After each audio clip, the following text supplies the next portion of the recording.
After 15 years of marriage, my wife found her true love.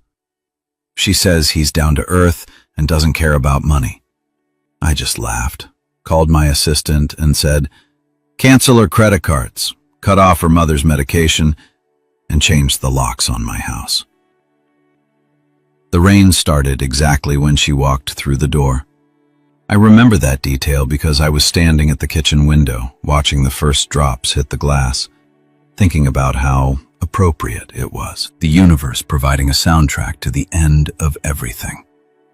15 years of marriage, and it would end on a Tuesday. Not even a significant Tuesday, just Tuesday. We need to talk.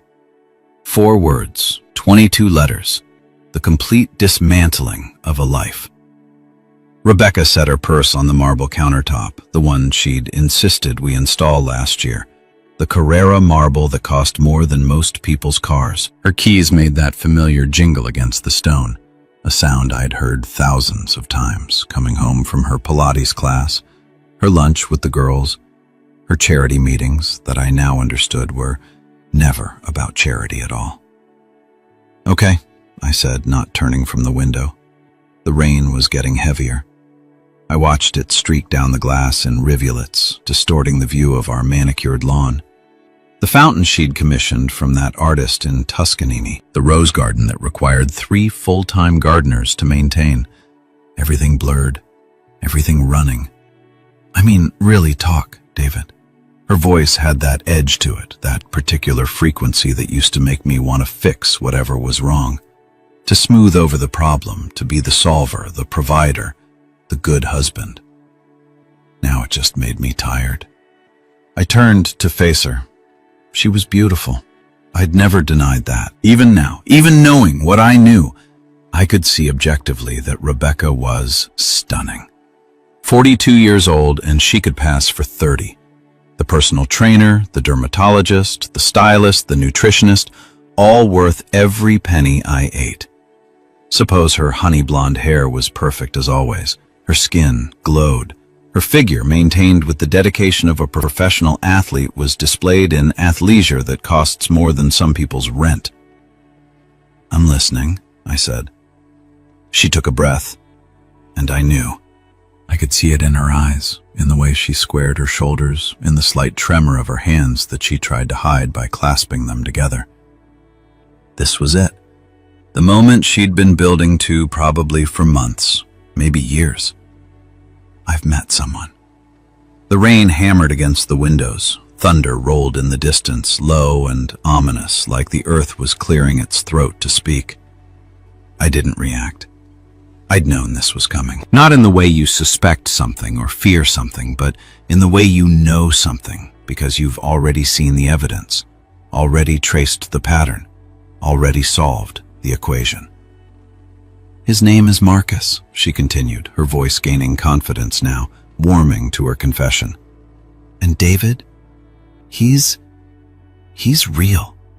He's genuine. He's not like..." She stopped herself, but I knew how that sentence ended. "He's not like you."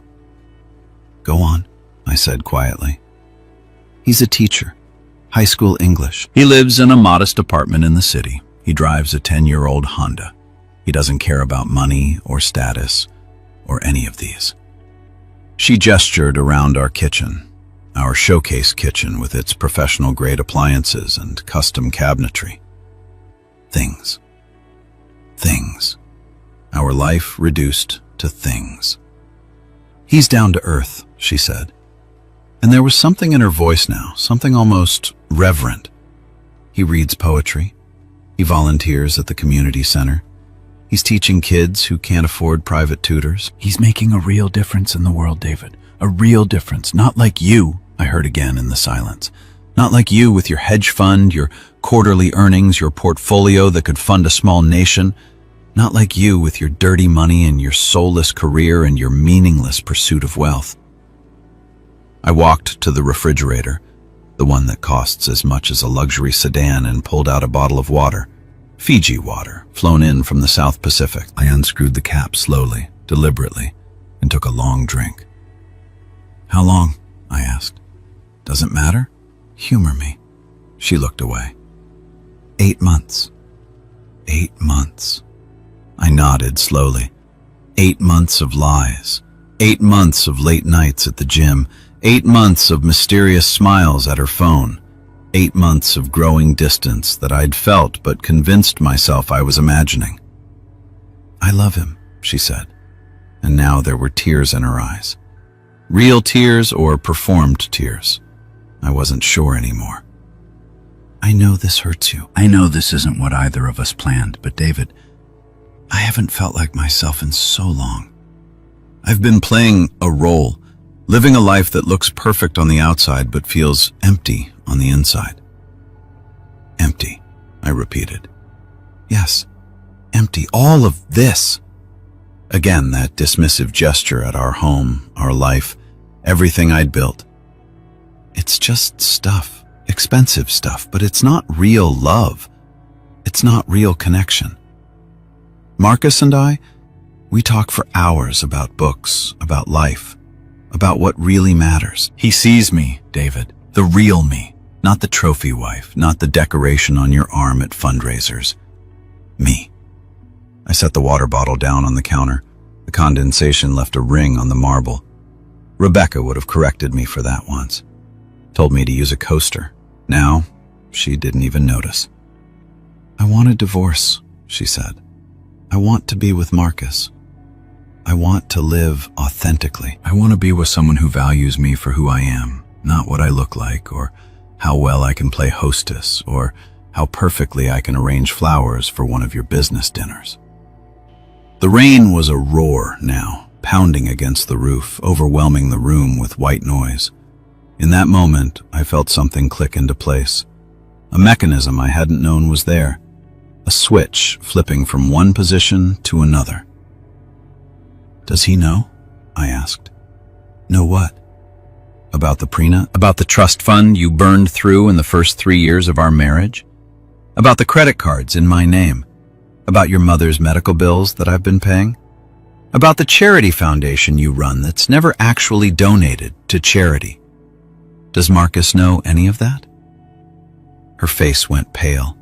Not the pretty, delicate pale of a woman in distress, the real pale, the bloodless pale of someone who's just realized they've made a terrible miscalculation. That's not fair, she whispered. Fair? I laughed. It was a short, sharp sound, more bark than laugh. You want to talk about fair? You've spent 15 years spending my money building a lifestyle funded entirely by the career you now mock as soulless. You've positioned yourself as some sort of, what? Prisoner of wealth, victim of luxury. And now you found a high school teacher who makes $45,000 a year and lives in a rent-control apartment. And you think, what, exactly? That you'll move into his studio and cook beans on a hot plate and talk about Keats while you wear thrift store dresses. That sounds authentic to you. You're being cruel. I'm being clear. There's a difference. She was crying now, really crying, mascara starting to run despite its waterproof promises. I knew you'd be like this. I knew you'd make it about money. You can't understand that some people value things beyond their bank balance. Marcus loves me. Loves me. David, when's the last time you told me you loved me? Last Tuesday, I said at breakfast. You were reading Vogue and you said H without looking up. She flinched. But you're right, I continued. I don't understand. I don't understand how someone can spend 15 years enjoying every luxury, every comfort, every expensive solution to every minor inconvenience, and then suddenly discover they're too good for it. I don't understand how someone can look at the person who provided all of that, who works 70 weeks to build security and comfort and call it soulless. I don't understand how someone can betray a marriage and then frame it as enlightenment. I'm not asking for your understanding, she said, lifting her chin with that familiar defiance. I'm informing you of my decision. I'm leaving. I'm moving in with Marcus. My lawyer will be in touch about the divorce proceedings. Your lawyer? Yes. The The one I'm paying for on retainer for the family. Another flinch. I pulled my phone from my pocket. The screen glowed in the dimming light of the storm-darkened kitchen. Rebecca watched me, confusion crossing her face. "What are you doing?" "Making a call," I said. I pressed a contact. It rang once. "David."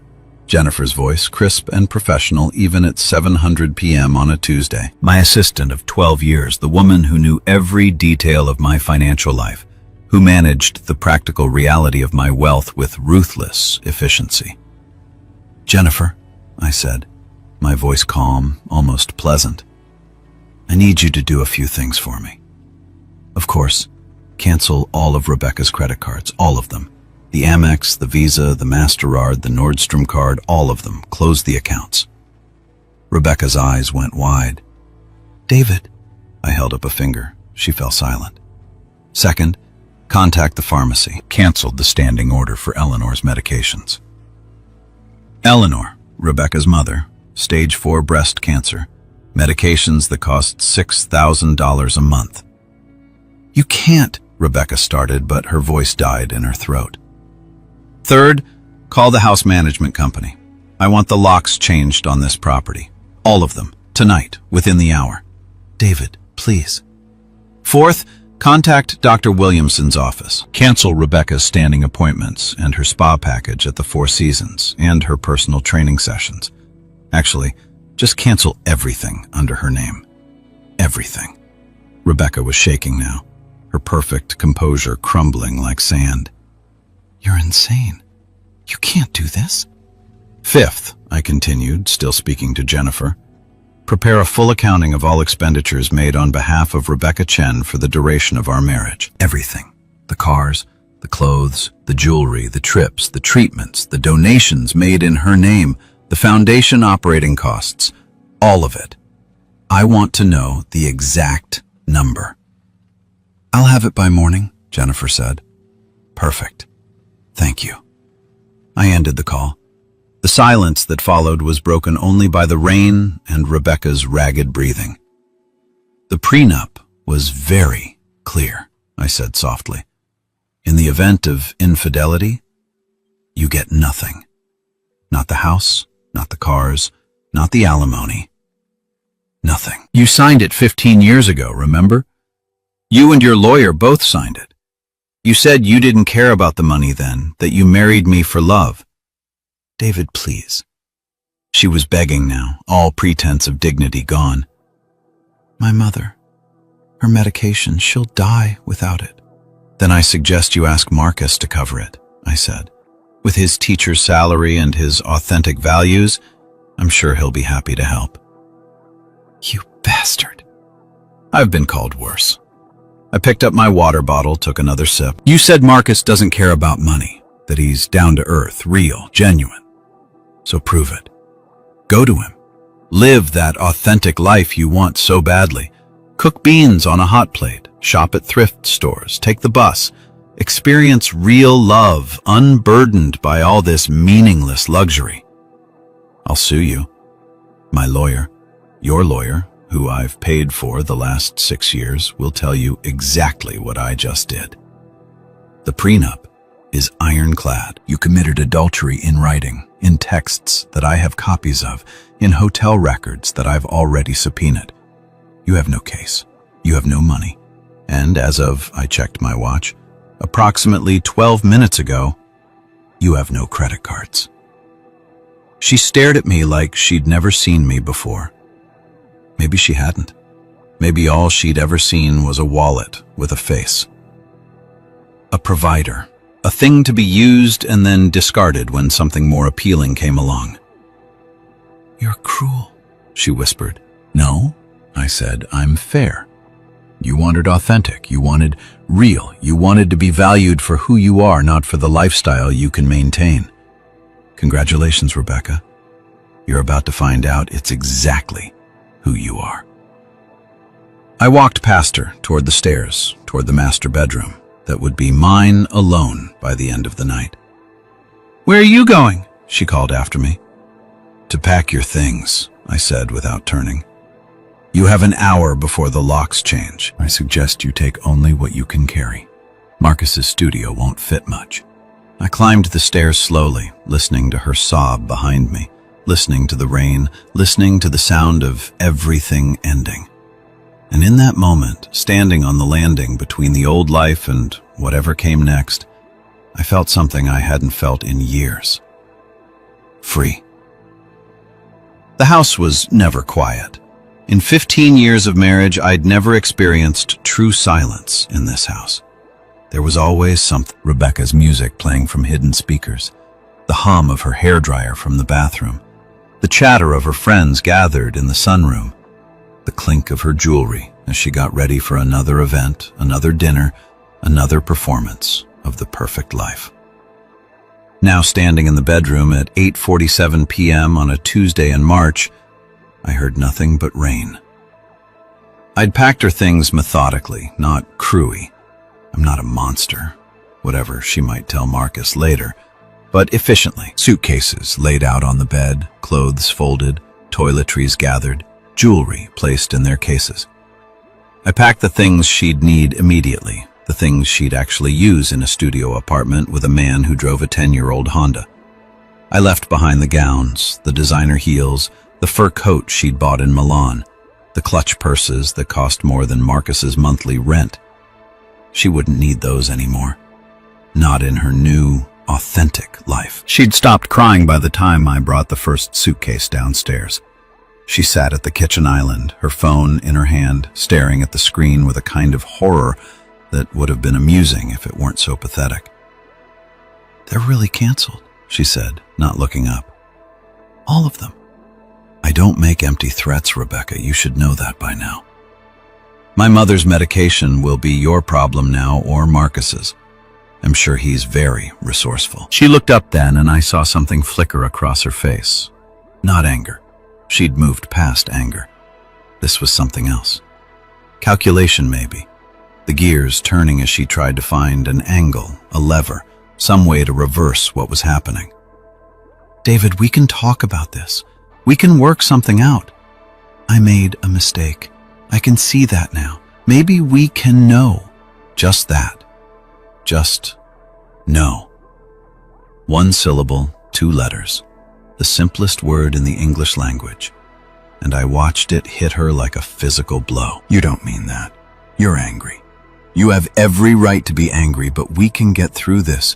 We can try counseling. We can—" "Rebecca!" I set the suitcase down by the door. "Stop. I'll end it with Marcus. I'll call him right now.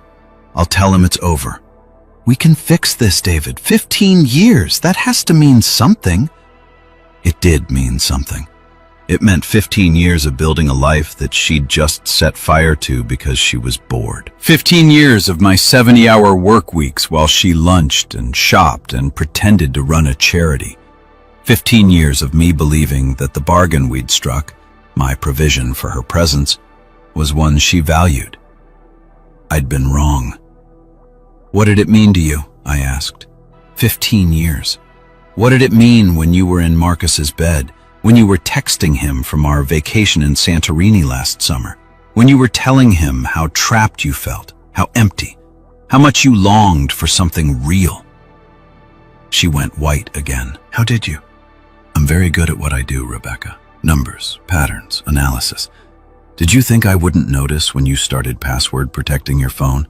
When you started taking calls in the other room? When your Pilates class started running 3 hours long? You spied on me. I protected my interests. There's a difference." The doorbell rang. She jumped like she'd been shocked. I walked calmly to the door, opened it to find 2 men from Premier Lock Services exactly on time. "Mr. Chen?" the older one asked. "That's right. Every lock in the house. Front door, back door, garage, pool house, wine cellar, all of it." "This is insane." Rebecca was on her feet now. "You can't change the locks on my house." "My house," I corrected gently. "Purchased before our marriage, held in a trust with my name as the sole beneficiary." "Your name isn't on the deed, Rebecca. It never was." The locksmith looked uncomfortable. I handed him a credit card. There's a 20% tip if you can have it done in 45 minutes. We'll do our best, sir. I turned back to Rebecca. You have 3 more suitcases upstairs. I suggest you get them before these gentlemen start working on the bedroom door. She stood there frozen, mascara streaked and shaking, and I felt something twist in my chest. Not regret, I was past regret, but something like nostalgia for the woman I'd thought I married. The woman who'd laughed at my terrible jokes and fallen asleep on my shoulder during movies and whispered that she loved me in the dark. That woman had never existed. Or maybe she had, and this was her evolved, revealed, stripped of the performance she'd maintained for 15 years. Either way, she was a stranger now. "I'll need my car keys," she said finally, her voice small. "Which car?" "The Range Rover. That's my car registered in my name, insured under my policy." "The Mercedes, then, also mine." "David, I'll call you an Uber." I pulled out my phone. "Where should I tell them to take you?" She didn't answer. She didn't move. She just stood there in her 1000 athleisure. In the kitchen that cost more than most houses, and I watched reality crash down on her like a wave. "You're really doing this?" she whispered.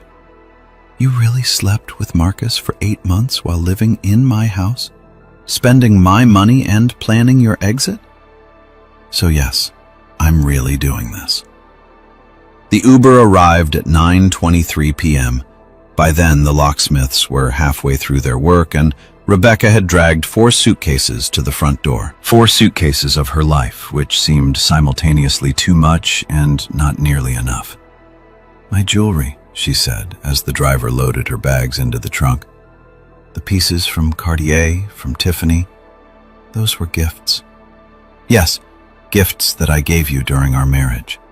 Marital property subject to the prenuptial agreement that specifies their return in the event of infidelity." That's petty. That's legal. She stood in the rain. It had lessened to a drizzle now, soft and cold, and looked back at the house. Our house. My house. The monument to everything she'd claimed to despise and was clearly desperate not to lose. "I never wanted it to be like this," she said.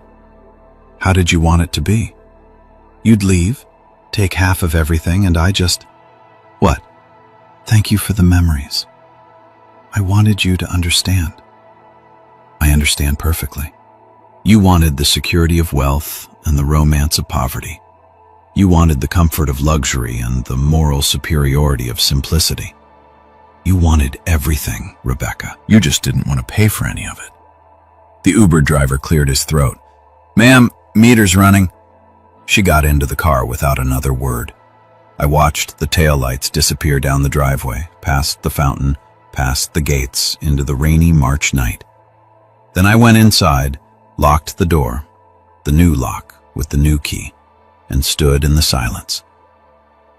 I didn't sleep that night. I sat in my study, the room Rebecca had always hated because it was too masculine with its leather and wood and the faint smell of the cigars I sometimes smoked when she was out. I sat at my desk and opened my laptop and began to work. Not on the hedge fund, not on the portfolio that had made me wealthy enough to be worth marrying and deverable enough to be worth leaving. I worked on something else. Jennifer had sent the accounting at 10:47 p.m. exactly as promised. A spreadsheet meticulously detailed, color-coded, and cross-referenced. 15 years of Rebecca's lifestyle quantified down to the penny. The number at the bottom made me laugh. A short, sharp bark of sound in the silent house. $8,324,630. $347, $29,463. That's what 15 years of Rebecca cost. That's what down-to-earth and authentic and real love had been worth before she discovered poverty was romantic. I scrolled through the entries. Designer clothes, $847,000. Jewelry on $200,000. Cars purchased, maintained, replaced, $680,000. Spa treatments and cosmetic procedures, $432,000. The charity foundation that never actually donated to charity, but paid her a generous administrative salary? $1,800,000. Her mother's medical bills, $340,000. Travel, $1,100,000. Personal training, nutritionists, stylists, life coaches, $520,000. On and on it went. Every lunch, every purse, every pair of shoes, every weekend getaway, every whim and fancy and impulse purchase, all documented, all paid for, all part of the empty, soulless life she'd endured for 15 years before Marcus, the high school English teacher, showed her what really mattered. I wondered if he knew. I wondered if she'd told him about the money, or if she'd let him believe she was some sort of captive princess trapped in a tower of wealth waiting for a humble knight to rescue her with poetry and a Honda. I pulled up Marcus's profile. Social media made everything so easy. Marcus Holloway, 38, graduated from a state college with a degree in English literature and a minor in creative writing. Worked at Lincoln High School for the past 12 years. Rented a 650-square-foot studio in a converted warehouse building. Posted photos of sunsets and coffee cups and inspirational quotes about living authentically. He was handsome, I'd given that. Not in the polished way of the men in Rebecca's social circle, but in that casual, approachable way that probably made teenage girls giggle and their mothers feel protective. Scruffy beard, flannel shirts, the kind of glasses that were supposed to make you look intellectual. He'd posted a photo 3 days ago. A coffee cup, one of those artisanal places where they drew designs in the foam, and the caption, "Sometimes the best conversations happen over the simplest things. #authentic, #real connection, #gratitude. Rebecca had liked it. Of course she had. I clicked through his photos, his life laid out in carefully curated squares, the classroom where he taught, the students he mentored, the volunteer work at the community center, the books he read, the modest meals he cooked, the friends he hung out with, other teachers, social workers, artists, people who'd chosen meaning over money, noble, authentic, real. I wondered how real it would feel when Rebecca moved in and realized that a studio apartment meant no walk-in closet, that a 10-year-old Honda meant no heated leather seats, that a teacher's salary meant no more weekly facials, no more personal shoppers, no more spontaneous weekends in wine country. I wondered how authentic their love would feel when her mother called, desperate for medication that costs more than Marcus made in 2 months. When the credit card bills from her old life came due. When she realized that down to earth was a lovely concept until you actually had to live in the earth with the dirt and the cold and the unforgiving reality of limited resources. But mostly I wondered if Marcus knew. If he knew that the woman who'd come into him seeking authenticity had spent the last 15 years as the very definition of artifice. If he knew that her charity foundation was a tax shelter. If he knew that she'd never held a job, never earned a dollar, never gone without a single thing she wanted in her entire adult life. If he knew that the woman who claimed to love him for seeing the real her had never shown anyone the real her because she'd been too busy performing the role of perfect wife, perfect socialite, perfect ornament. I could tell him. I could send him the spreadsheet, the accounting, the receipts for every expensive whim. I could show him exactly what real looked like when it was spelled out in dollars and cents. But I didn't. Not yet. Because there was something more satisfying about letting it play out.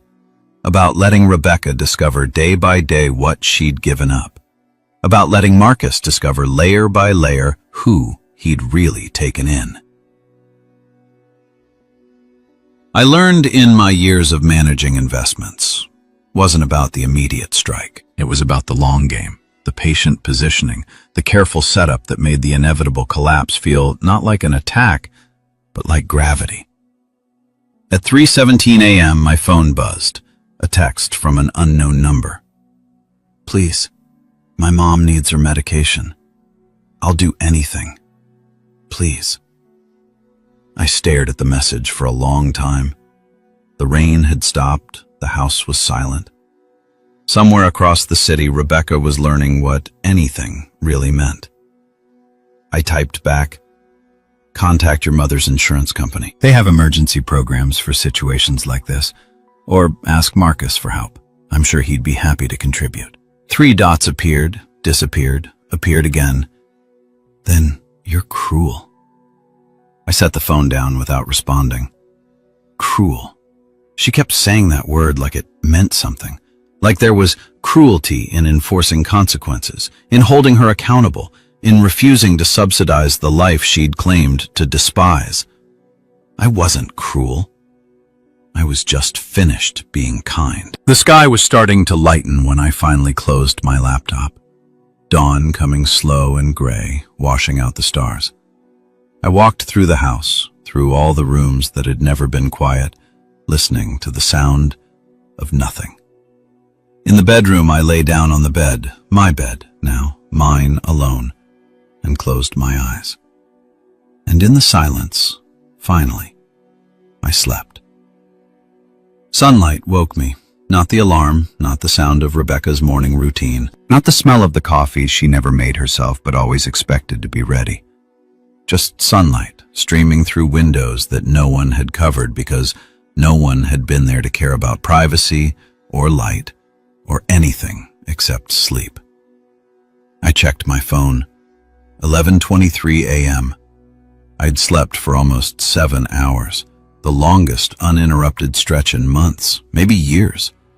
73 missed calls, 41 text messages, 17 voicemails. I scrolled through them while the coffee machine, the one that cost more than Marcus's monthly salary, brewed my first cup. Rebecca's mother, Rebecca's sister, Rebecca's friends, Rebecca herself, from multiple numbers now. Increasingly desperate. "Please call me back. We need to talk about this. You're being unreasonable. My mother is sick. David, sick. How can you do this?" Marcus says, "You're just trying to control me." That last one made me smile. Marcus had theories now. Marcus, who'd known Rebecca for 8 months of carefully curated encounters, had insights into my motivations. I wondered what else Marcus thought he knew. I deleted the messages without reading the rest. The voicemails could wait. Everything could wait.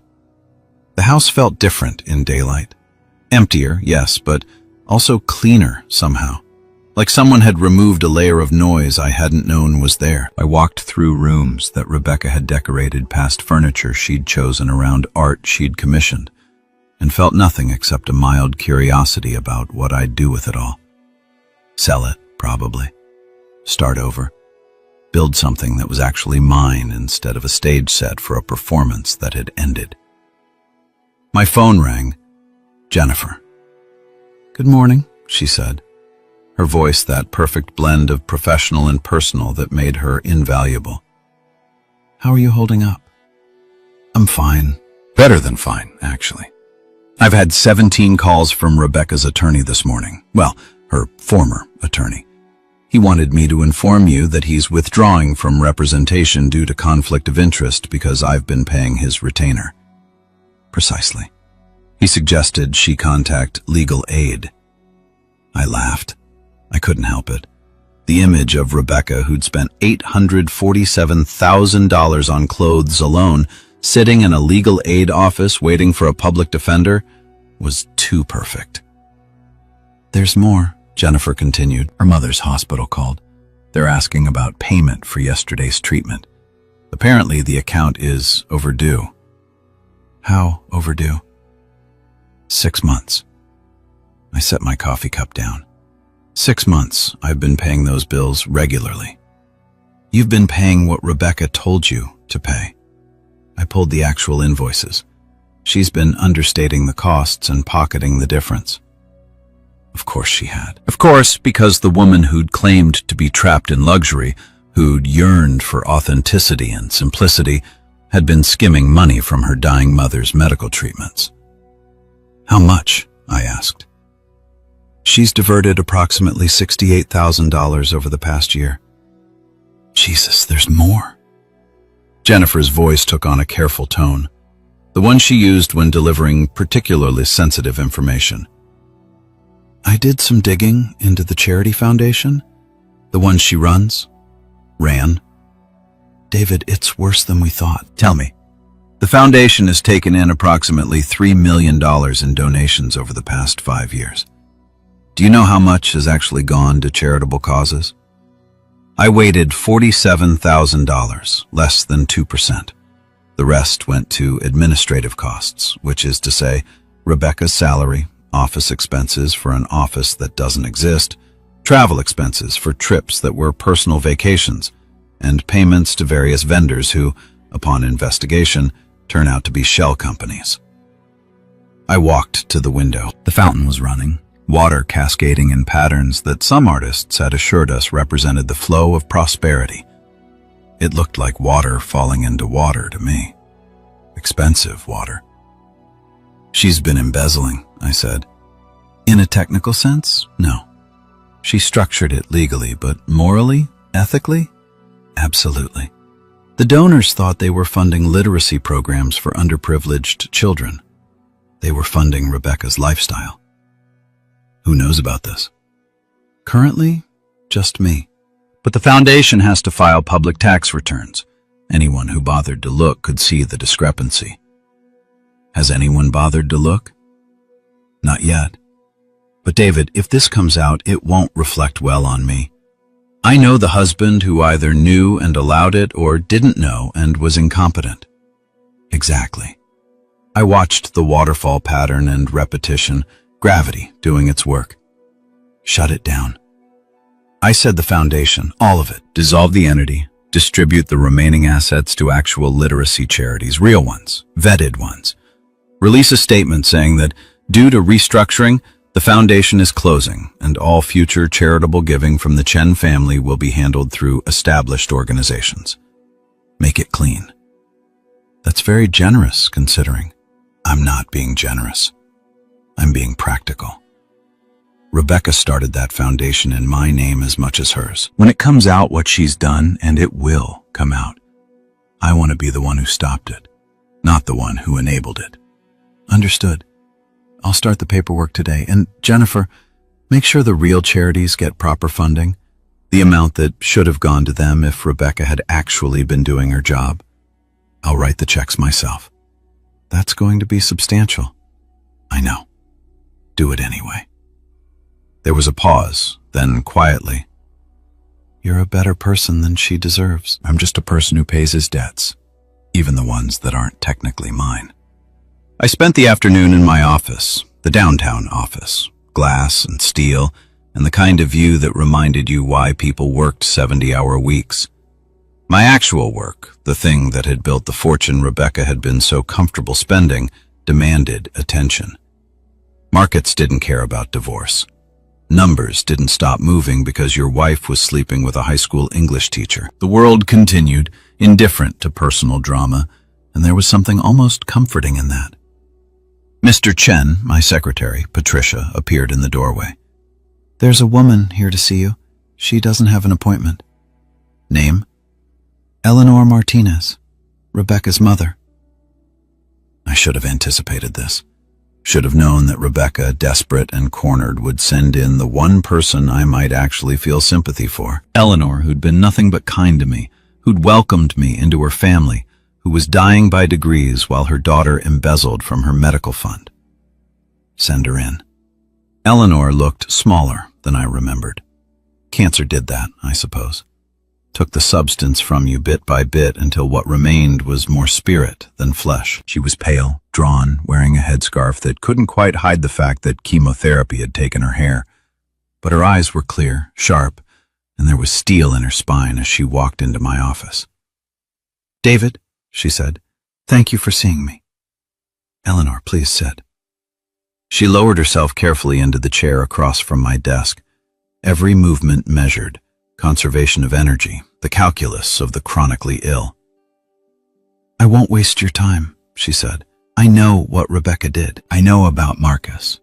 I know she's leaving you, and I know you've cut her off financially. Then you know I have every right to. I'm not here to argue that point. You do have every right. What she did was wrong. Cruel, even. 15 years of marriage and she throws it away for... She stopped, shook her head. I didn't raise her to be like this. I don't know when she became someone who could do this to someone who loved her.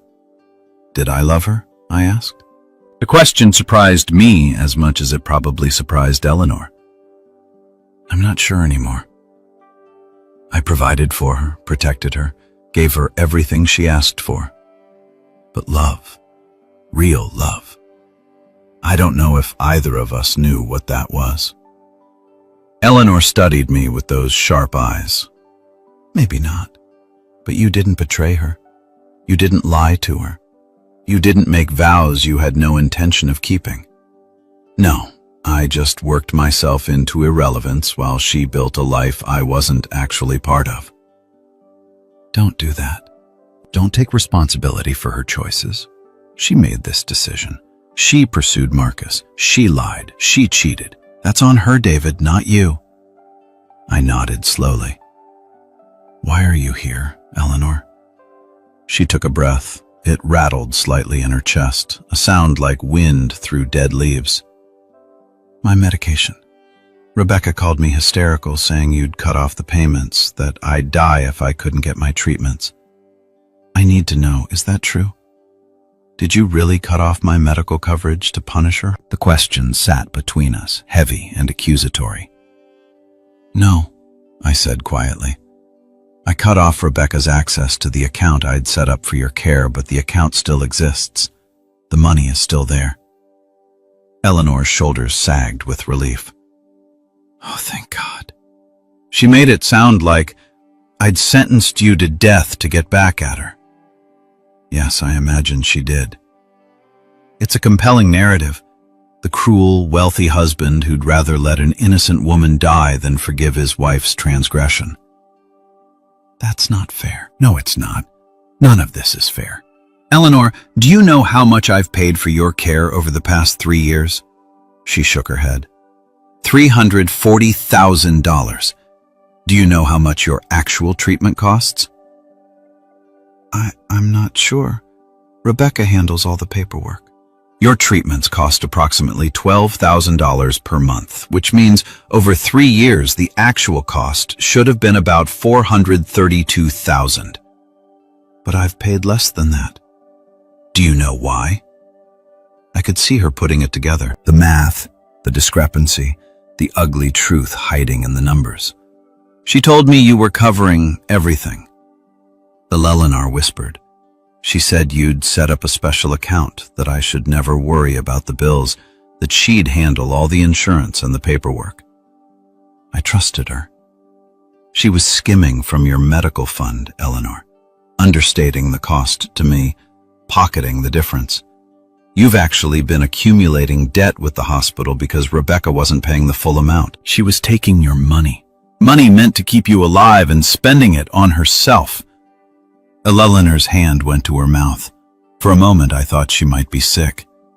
Then she straightened and I saw something fierce and terrible in her expression. How much? She asked. How much did she take? $68,000, give or take. My daughter, Eleanor said, and her voice was flat. Dead. Stole $68,000 from my cancer treatment fund. Yes, she stood up. It took effort. I could see the strain, but she stood with a kind of dignity that Rebecca had never possessed in all her designer clothes and professional styling. I need you to know something, David. When Rebecca was young, her father left us. Just walked out one day. Said he'd found someone better. Someone who didn't come with baggage. He left me with a 6-year-old daughter and enough debt to drown in. I worked 3 jobs to keep us afloat. I taught Rebecca that people who make promises should keep them, that vows mean something, that you don't abandon the people who depend on you. She paused, and when she spoke again, her voice was thick with grief. I thought I'd taught her that. I thought she understood. But somewhere along the way, she became her father. She became the person who leaves, who breaks promises, who takes what isn't hers and calls it freedom. I'm sorry, I said, and I meant it. Don't be. Just tell me the truth. Is the medical account really still active? Or were you just being kind? It's active. I'll make sure the hospital gets paid. All of it, including the R's. And I'll set up a direct payment system so the bills go straight to my accountant. No intermediaries. No Rebecca. Tears spilled down Eleanor's cheeks. Why? After what she did? Why would you still help me? Because you're not her. Because you didn't betray me. Because you're a good person dying of a terrible disease and I can afford to help. It's that simple. It's not simple. It's mercy. It's grace. It's... She stopped, wiped her eyes. Thank you. I don't deserve this, but thank you. You deserve a daughter who doesn't steal from you. Since you don't have that, you'll have to settle for an ex-son-in-law who pays his debts. She almost smiled. Can I ask you something? Of course. What are you going to do to her? I mean, to Rebecca. I thought about the spreadsheet on my computer, the accounting of 15 years, the evidence of embezzlement, fraud, and casual cruelty. I thought about Marcus posting inspirational quotes about authenticity while sleeping with a married woman. I thought about Rebecca probably crying in a studio apartment right now, wondering how her perfect escape plan had become a cage. Nothing, I said. I'm not going to do anything to her. Eleanor frowned. I don't understand. I don't need to. She's doing it to herself. Every day she spends with Marcus, she'll discover another thing she can't have. Every bill that comes due, every luxury she took for granted, every comfort she assumed was a right, all of it will be gone, and she'll realize slowly what she threw away. Not the money, Eleanor. The stability, the security, the knowledge that someone would take care of her mother when she wouldn't. That's cold. Now that's gravity. I'm just stepping out of the way and letting it work. Eleanor left 20 minutes later, promising to stay in touch to let me know how her treatments progressed. I watched her go.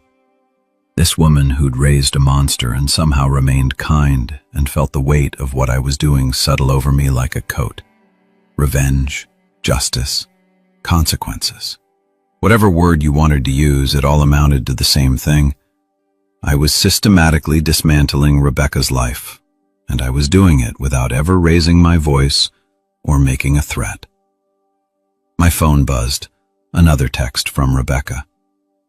Marcus is asking questions about money, about my mother, about the foundation. What did you tell people? I smiled. I hadn't told anyone anything, but the truth, it seemed, was starting to tell itself. 3 days passed before I heard from her again. Not Rebecca. I'd blocked her number after the 17th text message. Each one more desperate than the last. Each one a variation on the same theme. Please, we can work this out. You're being unreasonable. Marcus says you're just trying to control me. I didn't need to read them anymore. The pattern was clear. No. This message came from Marcus. It arrived on Thursday afternoon while I was in a meeting with investors from Singapore. My phone lit up with an unfamiliar number and something made me glance at the preview. Mr. Chen, this is Marcus Holloway. I think we should talk. I excused myself from the meeting, walked to my office and stared at those words for a full minute. Marcus wanted to talk. The high school English teacher who'd been sleeping with my wife for 8 months, who'd accepted her version of events without question, who'd posted about real connection and authenticity while helping her betray 15 years of marriage. He wanted to talk. I called him. He answered on the second ring. Mr. Chen, David is fine. You're sleeping with my wife. I think we're past formalities. A pause. I could hear traffic in the background, the ambient noise of the city. He was outside somewhere, probably between classes or on his lunch break, making this call while students rushed past with their backpacks and their uncomplicated problems. Yes, David. Thank you for calling back. What do you want, Marcus? Another pause. He was choosing his words carefully. I imagined him standing there, phone pressed to his ear, trying to figure out how to navigate a conversation with the man whose life he'd helped demolish. I wanted to talk to you about Rebecca, he said finally. About the situation. The situation being that she left me for you, or the situation being that you're now discovering who she actually is? That's not... He stopped, started again. I care about Rebecca. I need you to know that this isn't some casual thing. I love her. Congratulations. You love a woman you've known for 8 months. A woman who was married to someone else for the entire duration of your relationship. A woman who I'm guessing has told you a very specific version of our marriage. She told me she was unhappy, that you were controlling, that you cared more about money than about her, that she felt trapped. I walked to my office window, 43 floors up, the city spread out below me like a game board. From up here, people were ants, their problems microscopic, their dramas invisible. I wondered what Marcus's view looked like from his classroom window. Probably a parking lot, maybe some scraggly trees. And you believed her, I said. Why wouldn't I? She is in pain, real pain. I could see it. Tell me something, Marcus. In these 8 months of real connection and authentic love, did Rebecca ever mention her charity foundation? Silence. Did she tell you she ran a nonprofit dedicated to childhood literacy? That she spent her days working tirelessly to help underprivileged children learn to read? She mentioned charity work, yes. Did she tell you that her charity foundation has taken in $3 million in donations over 5 years and given less than 2% of it to actual charitable causes? The silence stretched longer this time. I could almost hear the gears turning, the cognitive dissonance, the struggle between what he wanted to believe and what I was telling him. That's not true, he said, but his voice lacked conviction. It's absolutely true. It's public record, tax filings, all available if you know where to look. Rebecca has been paying herself a 6-figure salary from a charity that does almost nothing except exist on paper. She wouldn't. She would. She did. And Marcus, that's just the beginning. Did she tell you about her mother, Eleanor? Yes. She's sick. Cancer. Rebecca's been taking care of her. Rebecca's been stealing from her. What? I set up a medical fund to cover Eleanor's cancer treatments, expensive treatments, cutting-edge immunotherapy. I've been paying for it for 3 years, but Rebecca's been skimming from that fund, understating the costs, pocketing the difference. Her own mother's cancer treatment fund, Marcus. She stole nearly $70,000 from a dying woman. I heard him breathe in, out, sharp and shallow, the sound of a worldview cracking. You're lying, he said.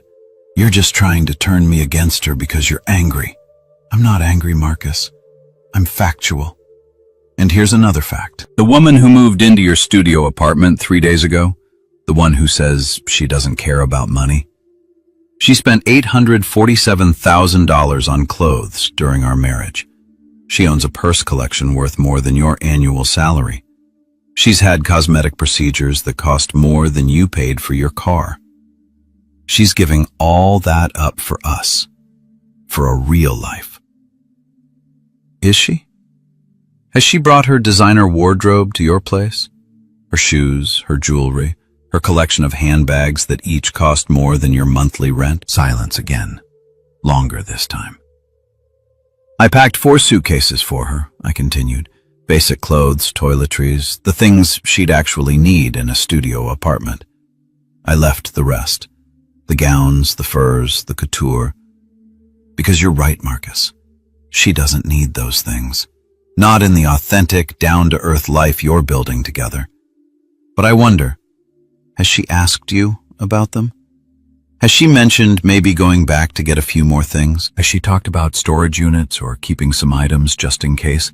Stop it. Has she asked you for money yet? She hasn't. She's not like that. She hasn't asked yet. Give it time. The credit cards are canceled, the accounts are frozen, the house is locked. Sooner or later, something will come due. A bill she forgot about, a subscription she didn't cancel, a debt she didn't mention. And when it does, she'll need someone to cover it. She'll need you to be the provider, Marcus. Just like I was. I'm not you. No, you're not. I could afford to be used. Can you? He hung up. I stood there, phone in hand, looking out at the city. Somewhere down there, Marcus was standing on a sidewalk, his carefully constructed narrative unraveling. Somewhere, Rebecca was learning what it meant to live without the safety net she'd claimed to despise. And somewhere, I was supposed to feel guilty about this. I didn't. Friday morning brought Jennifer to my office with a file folder and an expression I'd learned to recognize over 12 years of working together. It was her, "You're not going to like this, but you need to know it," face. "Tell me," I said. She laid the folder on my desk. Rebecca's attorney, her new attorney from Legal Aid, filed preliminary divorce papers this morning. Expected? Yes, but there's more. She's claiming financial abuse, says you've left her destitute, cut off her access to necessities, endangered her mother's life, and done it all as punishment for exercising her right to end an unhappy marriage. I opened the folder. Legal jargon, carefully worded accusations, a narrative that painted me as a controlling monster and Rebecca as an escaped victim. She's asking for emergency spousal support, Jennifer continued. $50,000 a month, pending the final settlement, plus immediate reinstatement of her credit cards, access to the house to collect her belongings, and payment of her legal fees. The prenup.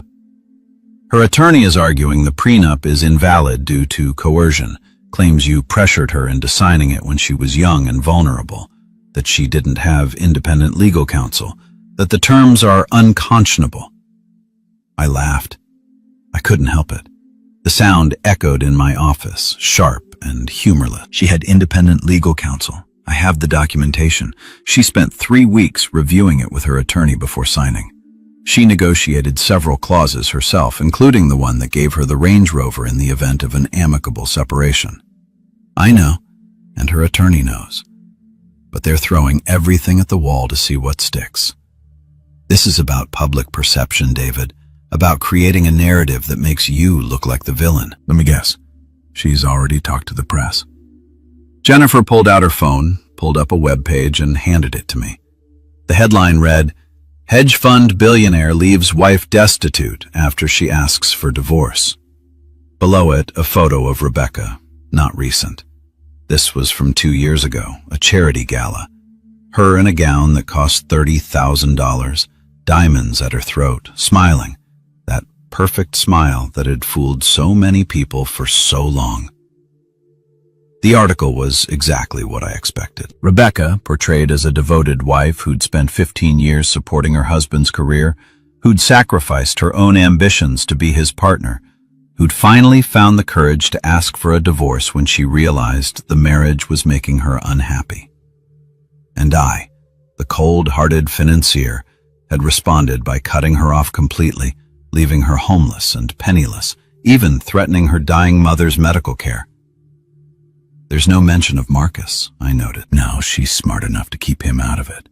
This plays better if she's a woman seeking independence, not a woman who left for another man. And the embezzlement, the charity fraud, nothing. She's betting you won't go public with that because it makes you look bad too. The husband who either knew and allowed it or was too incompetent to notice. I set the phone down. What do you recommend? Legally, we fight it. We have documentation for everything. The prenup, the credit card statements, the evidence of infidelity. We can prove she's lying. But David, that's going to be ugly. Public. Your entire financial life will be exposed. Every transaction, every asset, every detail of your marriage. Are you prepared for that? I thought about it. The exposure, the scrutiny, the media circus that would follow.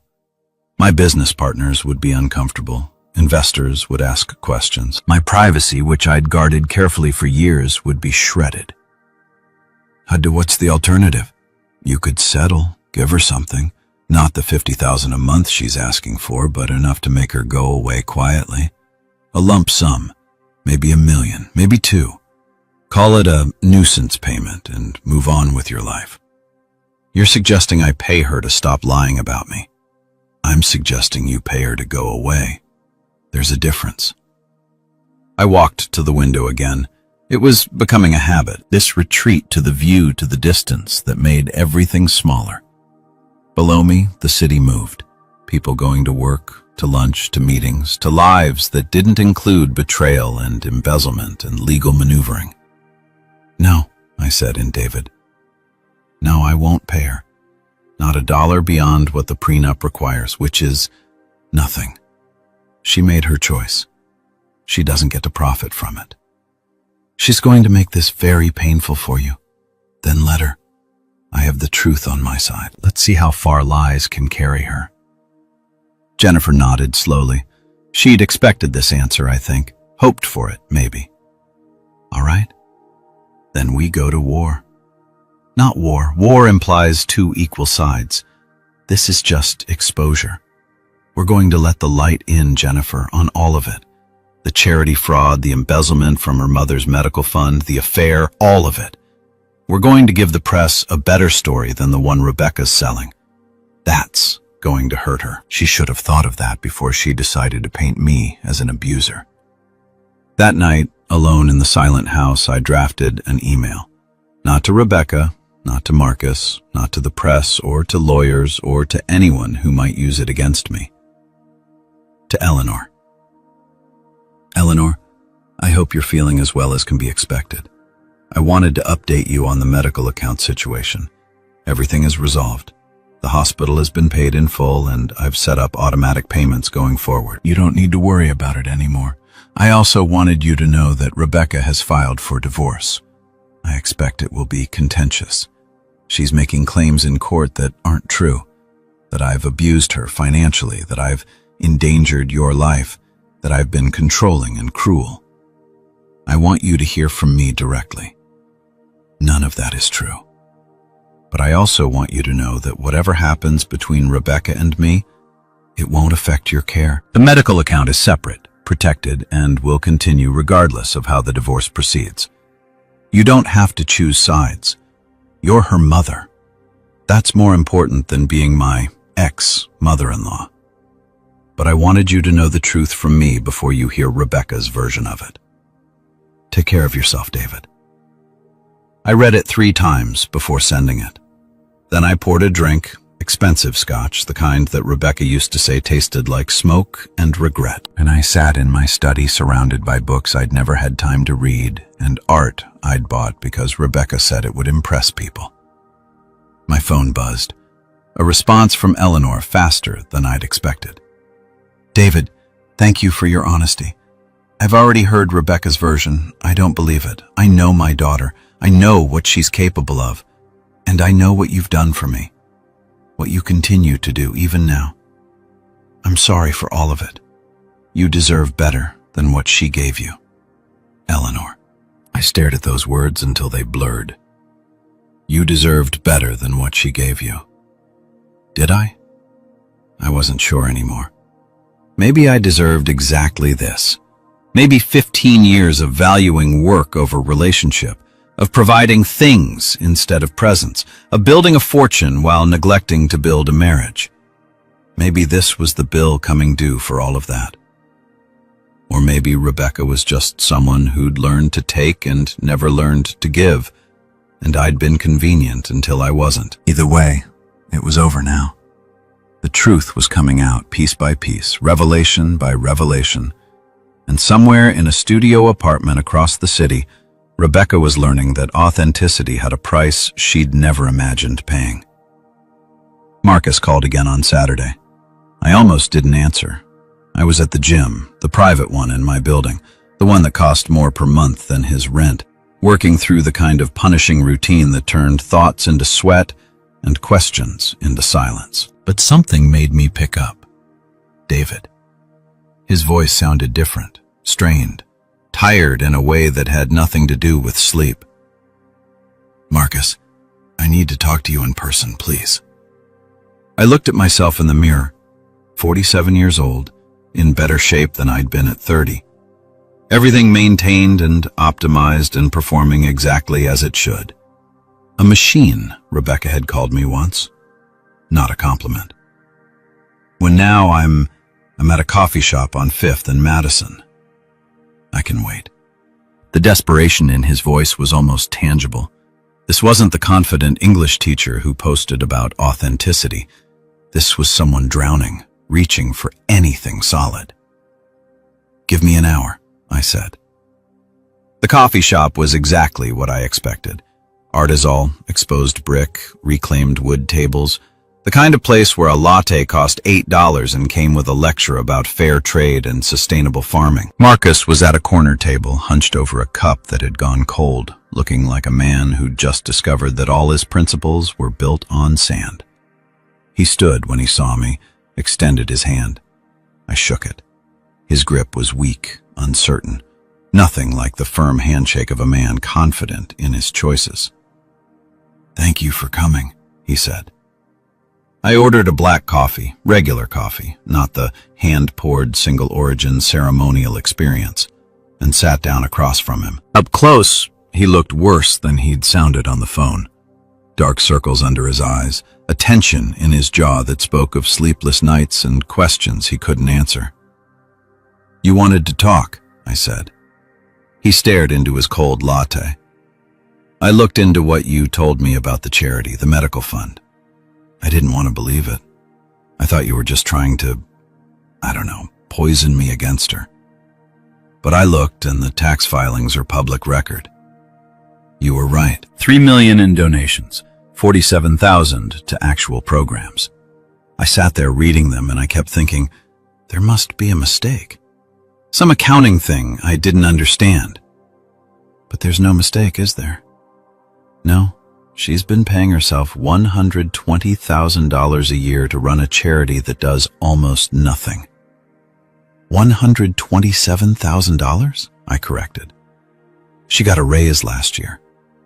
Marcus laughed. It was a broken sound, jagged around the edges. Jesus. And her mother. You weren't lying about that either. Number. How could she? He stopped, started again. Her own mother is dying. How could she steal from her? You'd have to ask Rebecca that question. I did. He looked up at me then, and I saw something raw and terrible in his eyes. I confronted her yesterday, showed her the tax filings, asked her about her mother's medical bills. She said.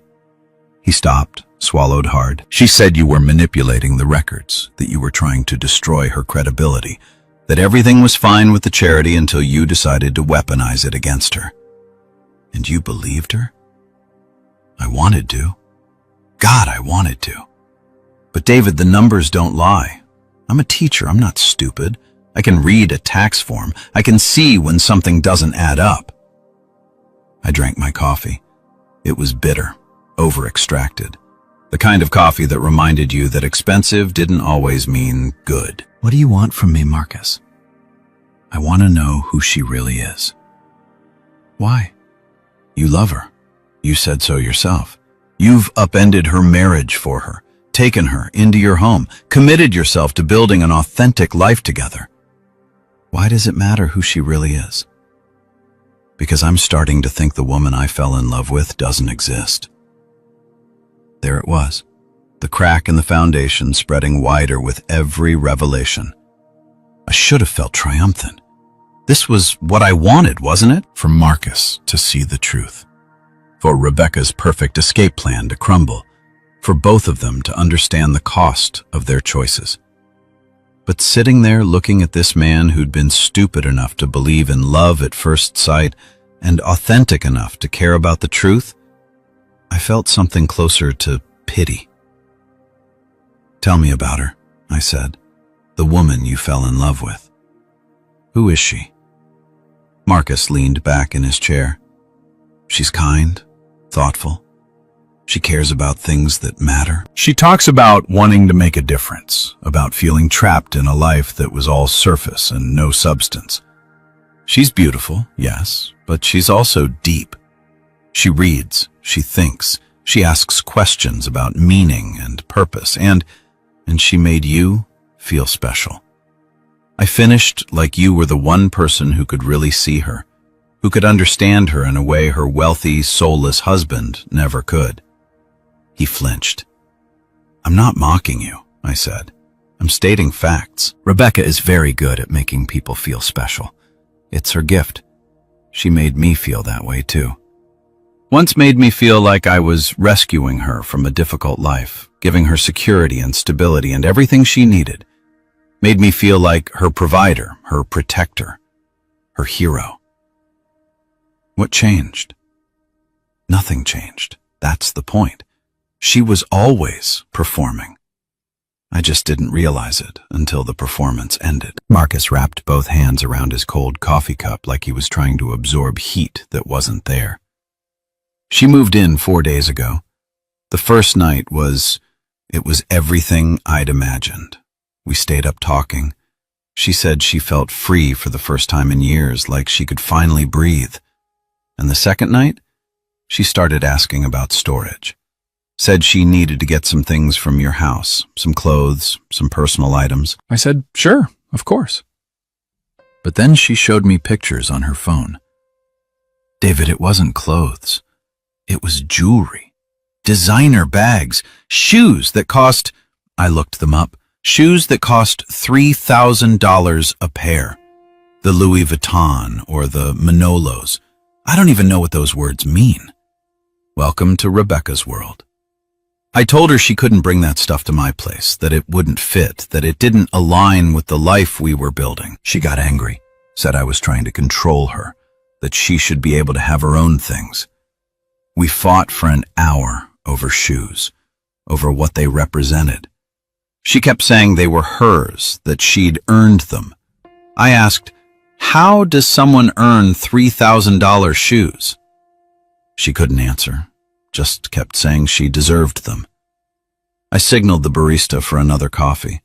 This conversation required more caffeine than I had anticipated. The third night, Marcus continued, she needed groceries. Said she'd go to the store. She came back with things I didn't even know existed. Organic. This imported that. Some kind of special water that cost $6 a bottle. The bill was $340 for groceries for 1 week. That's actually modest for Rebecca. I make $45,000 a year, David, before taxes. $340 is almost a full week's salary for me. I know. I told her we couldn't afford to shop like that we needed to budget. She looked at me like I'd suggested we eat garbage. Said she couldn't live on poor people food. Those were her words. Poor people food. I watched the realization spread across his face like a stain. The woman he'd fallen in love with, the down-to-earth free spirit who didn't care about money, had just revealed exactly how much she cared about it.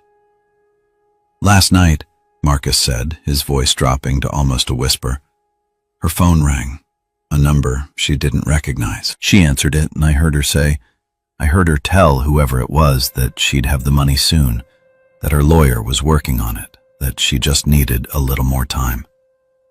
Who was it? She wouldn't say, but after she hung up, I asked to see her phone. We fought about it. She said I was being paranoid, jealous, controlling, all the things she said you were. But eventually, she let me look. He pulled out his own phone, pulled up a photo, and slid it across the table to me. It was a screenshot of Rebecca's call log. I scrolled through it. Nordstrom, Neiman, Marcus, Bergdorf, Goodman, a dozen high-end retailers all calling her, all collections departments, if I had to guess. She has debts, I said. Lots of them.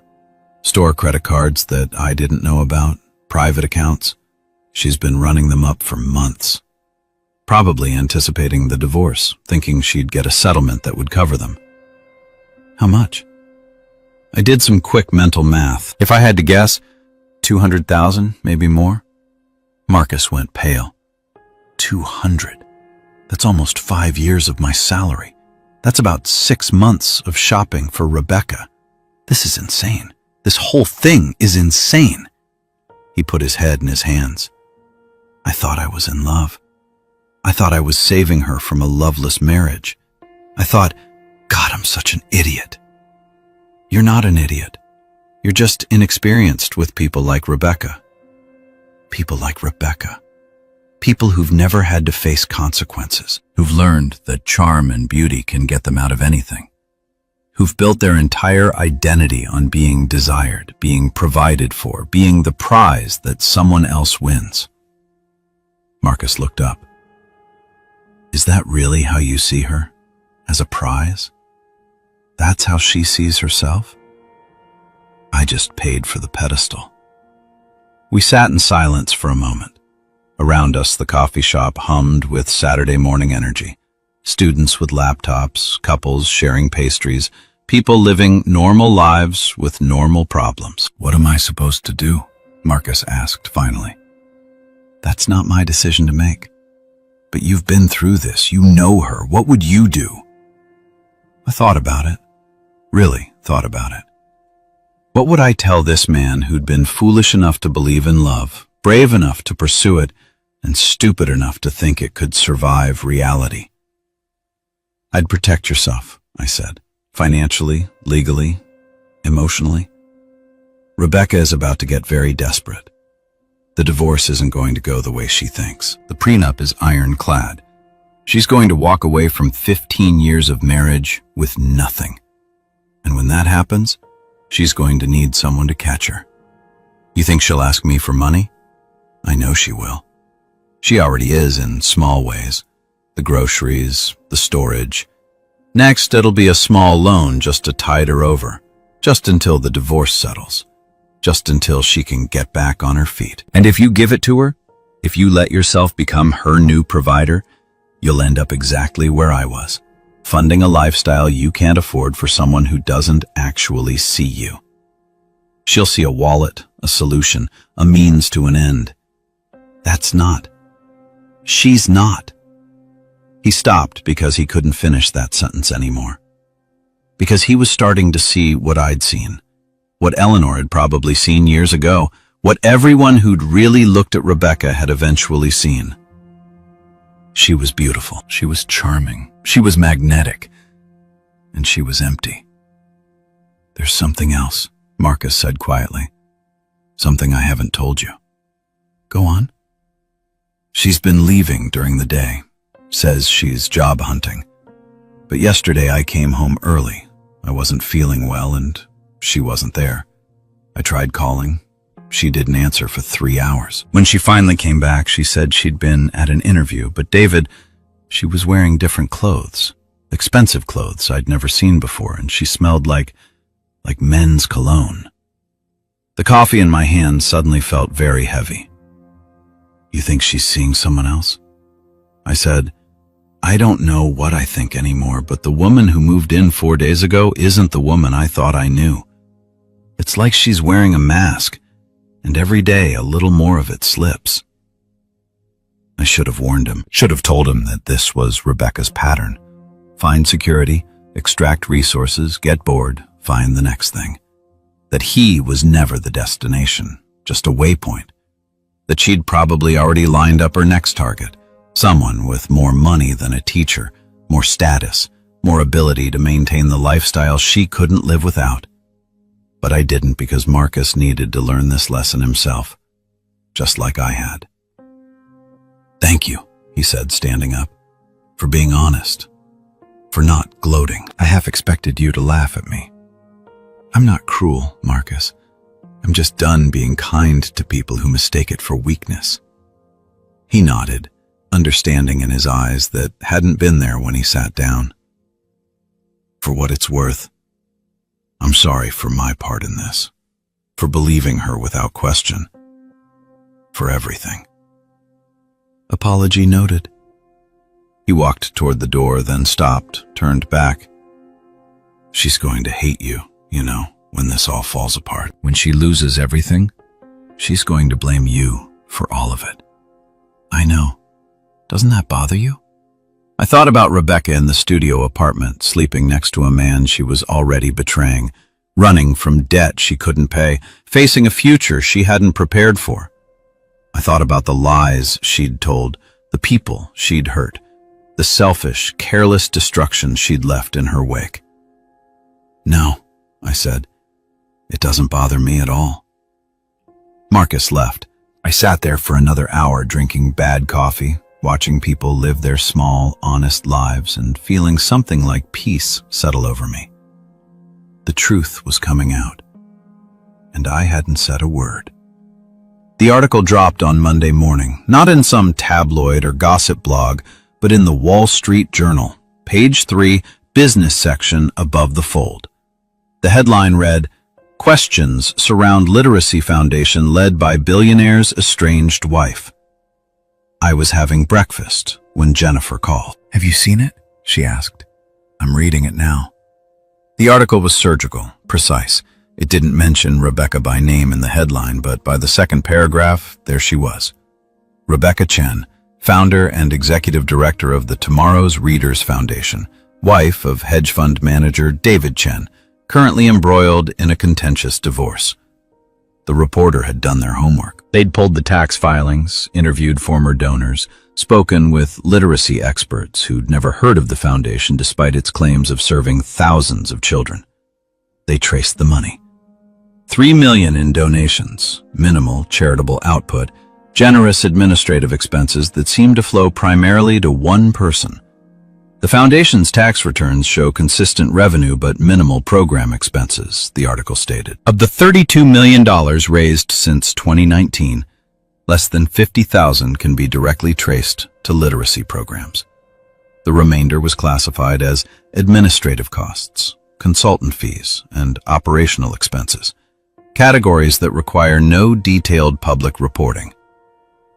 There was a quote from a non-profit accountability expert.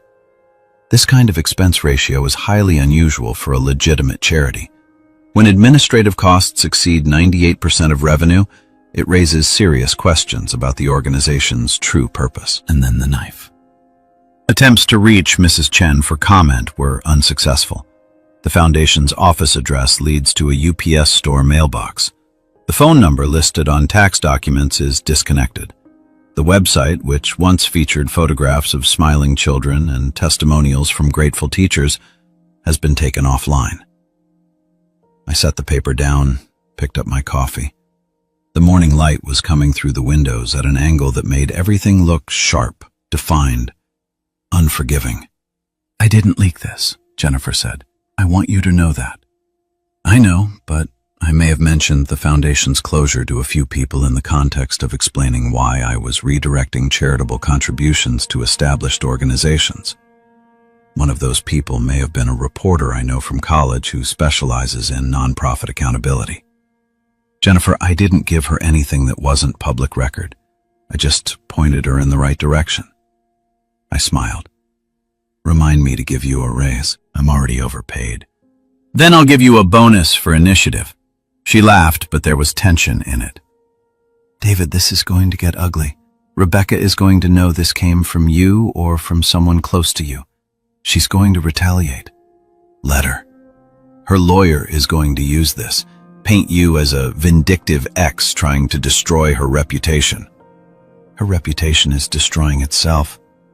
I'm just letting people see the receipts. The press is going to want to talk to you. Then I'll talk to them. I'll tell them the truth, that I discovered irregularities in the foundation's finances during the divorce proceedings, that I immediately dissolved the organization and redirected funds to legitimate charities, and that I'm cooperating fully with any inquiries. I'm not hiding, Jennifer. I'm not running. I'm just standing still and letting the truth do the work." There was a long pause. "Then you've changed since she left. You're different." "How so?" "Harder, colder, more honest." I was going to say ruthless. Ruthless would be destroying her for sport. This is just accountability. There's a difference. By noon, my phone was ringing constantly. Reporters, business associates, friends, or people who called themselves friends, wanting to know the details, the gossip, the inside story of the billionaire's messy divorce. I ignored most of them. But there was one call I took. David Chen. The voice was smooth, professional, female. "This is Amanda Zhao from The Times. I'm working on a follow-up to this morning's journal piece about the Tomorrow's Readers Foundation. Do you have a moment?" "I have several moments. What would you like to know?" "I'd like to know your side of the story. Your wife, ex-wife, has been making some serious allegations about your behavior. Financial abuse, controlling tendencies. She's painted a picture of a marriage where you held all the power and used money as a weapon. But this foundation story suggests a different narrative. I'd like to understand what really happened." I walked to my window. The city spread out below, indifferent and eternal. Somewhere down there, Rebecca was reading the same article I'd read. Somewhere, she was panicking. "What really happened," I said slowly, "is that I spent 15 years building a life with someone I thought I knew. I worked 70 weeks to provide security and comfort. I paid for everything, the house, the cars, the lifestyle. I set up accounts for her mother's medical care. I supported her charitable interests without question. And I believed naively that this was what marriage looked like, provision and partnership. But somewhere along the way, I stopped being a partner and became an ATM. And when I discovered she'd been having an affair for 8 months, when I decided to enforce the prenuptial agreement we'd both signed, she reframed the entire narrative. Suddenly, my provision became control. My work became neglect. My expectation of fidelity became abuse. The foundation. When did you discover the financial irregularities? During the preliminary divorce proceedings, my attorney was reviewing our joint assets and came across some concerning patterns. I ordered a full audit. What we found was troubling. A charity that existed primarily on paper, donations that went into a black hole of administrative expenses, a salary that was, quite frankly, payment for doing almost nothing. Did you confront your wife about this? I dissolved the foundation. I redirected the remaining funds to legitimate literacy organizations. I did what any responsible person would do when they discover fraud in an organization they're associated with. Mrs. Chen claims you did this to punish her, to cut off her income and leave her destitute.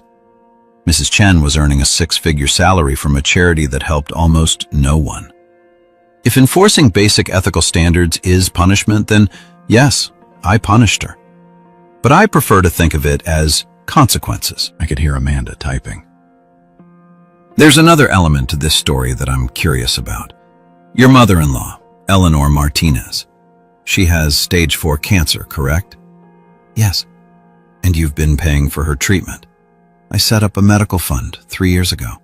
I've been covering her care entirely. Mrs. Chen has told several people that you cut off that funding, that you're essentially using her mother's life as leverage in the divorce. This was the moment. The choice between the high road and the truth. Between protecting Rebecca's relationship with her dying mother and exposing the full extent of her betrayal. I chose truth. That's not accurate, I said carefully. I did temporarily suspend Rebecca's access to the medical fund, but the fund itself remains active and fully funded. In fact, I recently discovered that Rebecca had been understating her mother's medical costs and pocketing the difference. Over the past year, she diverted approximately $68,000 that was meant for her mother's cancer treatment. Silence on the other end of the line.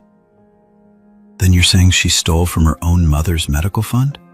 I'm saying there was a significant discrepancy between what I was told the treatments cost and what they actually cost. I'm saying her mother accumulated debt with the hospital while Rebecca was taking money that should have gone to that care. I'm saying that when I discovered this, I set up direct payments to the hospital to ensure it couldn't happen again. Do you have documentation of this? I have everything documented. Bills, payments, bank statements, it's all there.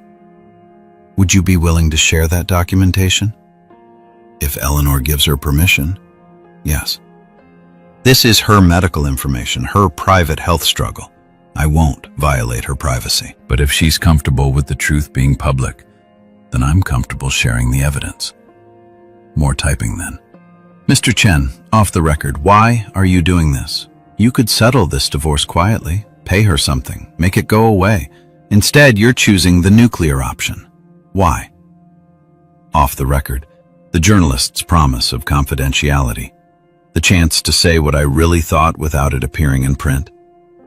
Because I'm tired of being lied about, I said. Because she's claiming abuse while she was the one committing fraud. Because she's playing the victim while actual victims of her charity scam are out there. Donors who thought they were helping children. Children who never received help. Because somewhere, some high school English teacher is about to learn a very expensive lesson about believing beautiful women who say they're misunderstood. And because I paused. Because I can afford the truth. I can afford the lawyers, the publicity, the fight. Most people can't. Most people would have to settle, pay up, and let the lies stand. But I don't have to do that. So I won't. That's remarkably honest. You said we were off the record. We are, but if you were willing to say even half of that on the record, it would be quite a story. Then let's go back on the record, I said, and I'll tell you everything. The interview ran the next morning. Front page of the Metro section continued inside with a full spread, the unraveling inside a billionaire divorce and the charity scandal. At its center, Amanda had been thorough. She'd interviewed Eleanor, who'd given permission for her medical records to be discussed, and confirmed the theft from the medical fund. She'd spoken with donors to the Tomorrow's Readers Foundation, who expressed shock at how their money had been used. She'd contacted literacy organizations who'd never heard of the foundation despite its claims of partnerships. And she'd included my quotes. All of them. The parts about provision becoming control in Rebecca's narrative. The parts about consequences and accountability. The part, and this was the one that would hurt, about Marcus learning an expensive lesson. My phone started ringing at 6 a.m. I let it ring. At 7 a.m. there was a knock at my door. I checked the camera. A woman, mid-30s, professional clothes, camera crew behind her, local news. I didn't answer. At 8 a.m. Jennifer called. The internet is losing its mind.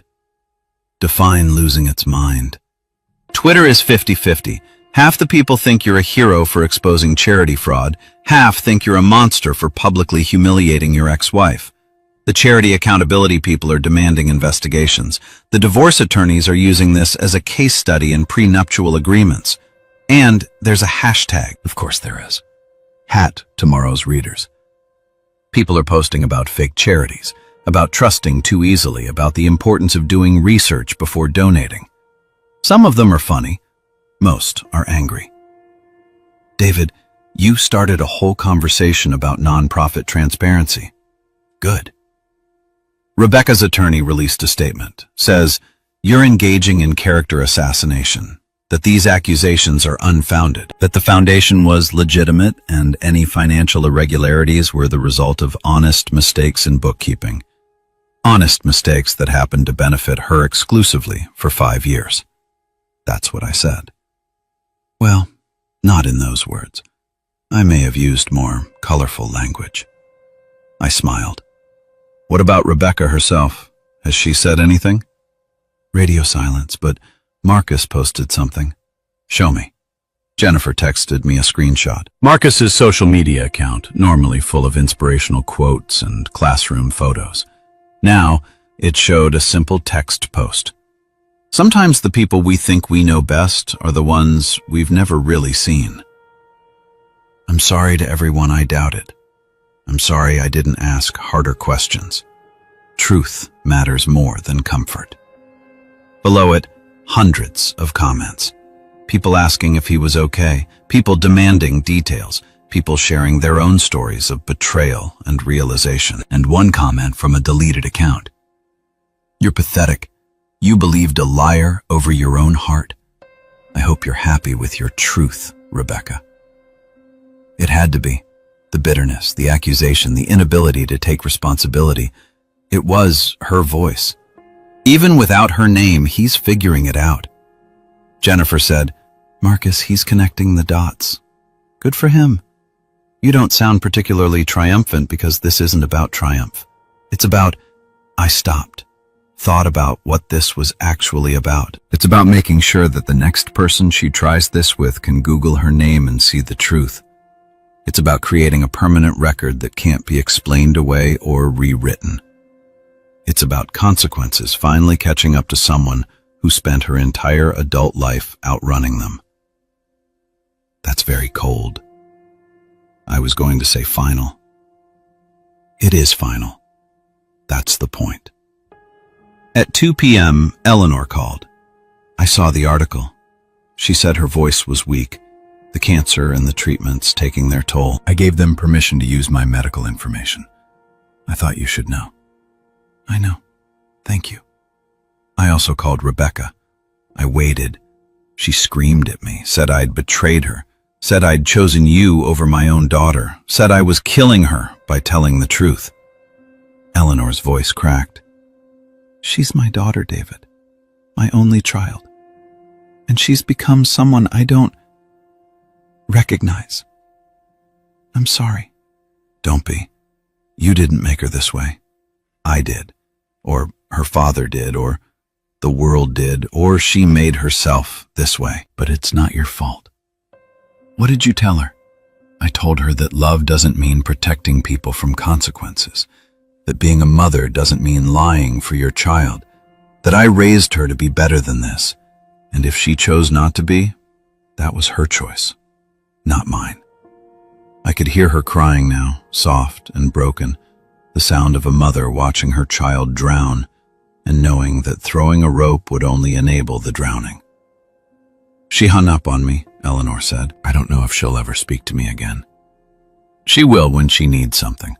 When the money runs out and the debts come due and Marcus finally sees clearly enough to walk away, she'll call you. She'll apologize. She'll promise to change. And you'll have to decide if you believe her. Will you believe her? I thought about Rebecca, about 15 years of performance and provision, about the woman I'd thought I married and the woman who'd actually been there, hiding in plain sight. No, I said, I won't. Eleanor sighed. It was a sound like wind through empty rooms, loss and acceptance mixed together. Good. Don't. She doesn't deserve your faith. She barely deserves mine. We talked for a few more minutes about her treatment going well, about the direct hospital payments working perfectly, about the future, uncertain but no longer dependent on Rebecca's whims. When we hung up, I stood at my window and watched the city move. Somewhere down there, Rebecca was reading about herself, learning what it felt like to be exposed, to have the truth told without her framing, without her narrative control, without her ability to charm her way out of consequences. The truth was a searchable, permanent, undeniable record now, and there was nothing she could do to erase it. She showed up at my office on Wednesday. I was in a meeting with a client from Tokyo discussing emerging markets in Southeast Asia when Patricia appeared in the doorway with an expression I'd never seen before, somewhere between alarmed and impressed. Mr. Chen, I'm sorry to interrupt, but there's a situation in the lobby. The client looked up concerned. I excused myself and followed Patricia into the hallway. Your wife, ex-wife, is downstairs. Security called. She's demanding to see you. Patricia paused, choosing her words carefully. She's making a scene. I could hear it before I reached the elevator. Rebecca's voice carrying up through the marble and glass atrium of the building, sharp and furious and desperate. I took the elevator down alone, watching the numbers descend, feeling remarkably calm. The lobby was a disaster. Rebecca stood in the center of the polished floor, still beautiful even in her rage, still magnetic even as security guards flanked her at a careful distance. She was wearing clothes I recognized. The Chanel suit she'd bought in Paris, the Louboutins, the Hermes bag, The armor of wealth. Probably the last pieces she'd managed to salvage before I changed the locks. She saw me step out of the elevator and her eyes blazed. "You bastard," she said, not shouted. That would have been less effective. She said it clearly, projecting it across the lobby so everyone could hear. "You absolute bastard." The lobby had gone silent. 50 people, maybe more, all frozen in place, watching the drama unfold like it was street theater. "Rebecca," I said calmly, "this isn't the place. This is exactly the place. You want to destroy me publicly? Fine. Let's do it, publicly. Let's let all these people see what kind of man you really are." I walked toward her slowly, hands visible, posture open, non-threatening. The security guards relaxed slightly, but they stayed close. "What do you want?" I asked. "I want you to call off your dogs, the reporters, the lawyers, the journalists you've been feeding lies to. I want you to tell the truth, that this is all revenge because I dared to leave you, that you're a controlling, vindictive man who can't stand the thought that someone might not want to be with you. Is that what you think this is about? I know what this is about. You're punishing me for choosing happiness, for choosing love, for choosing a real life over your." She gestured around the lobby at the marble and the glass and the obvious wealth. "Your gilded cage." I nodded slowly. "You're right. I am punishing you." She blinked. Whatever response she'd expected, agreement wasn't it. "I'm punishing you for embezzling from a charity," I continued, my voice still calm, still even. "I'm punishing you for stealing from your dying mother. I'm punishing you for spending 15 years lying to me while spending my money. I'm punishing you for committing adultery and then trying to frame yourself as a victim. Yes, Rebecca, I'm absolutely punishing you. It's called consequences." The charity was legitimate. The charity was a scam. $3 million in donations, less than 2% to actual programs. That's not legitimate. That's fraud. I didn't. It was complicated. The accounting was very simple. Money came in, you took it. Very little went to helping children. That's not complicated. That's theft. Her face was flushing now, anger mixing with something that might have been shame if she were capable of it. "You're twisting everything, making me look like a monster when all I did was fall in love with someone who actually sees me." "Marcus sees you," I said. "He's seen you quite clearly now, actually. How's that going, by the way? The authentic life in the studio apartment, the simple pleasures of a teacher's salary. Don't you dare bring him into this." "Why not? He's central to this. The down-to-earth, genuine, real man who is going to save you from the terrible burden of luxury. Except it turns out you can't actually live without luxury, can you? It turns out that authenticity has a price tag and you're not willing to pay it. You don't know anything about us. I know he called me twice. I know he's figured out who you really are. I know he's counting the days until you move on to the next target because a teacher's salary won't maintain the lifestyle you can't live without. He called you." Her voice was smaller now, uncertain, the performance slipping. "He called me. Wanted to understand who he'd actually gotten involved with. Wanted to know if I was lying about the charity, about your mother, about everything. I told him the truth. He chose to believe the evidence. You turned him against me. No, Rebecca, you did that yourself. I just provided documentation." She stood there shaking, her perfect composure completely shattered. Around us, the lobby remained silent, dozens of witnesses to the unmasking of a woman who'd spent her life performing. "What do you want from me?" she asked finally, her voice breaking. "What will it take for you to stop? I'll sign whatever you want. I'll go away quietly. Just stop. Stop destroying me." "I'm not destroying you. I'm just not protecting you anymore. There's a difference. Please." She was crying now, mascara starting to run despite its waterproof promises. "David, please. I made mistakes, I know that, but you're killing me. The press, the articles, the exposure. I can't go anywhere without people recognizing me, without them judging me. I've lost everything. You threw everything away. I know that now. I was stupid. I was selfish. I don't know what I was. But please, can't we find some way to end this?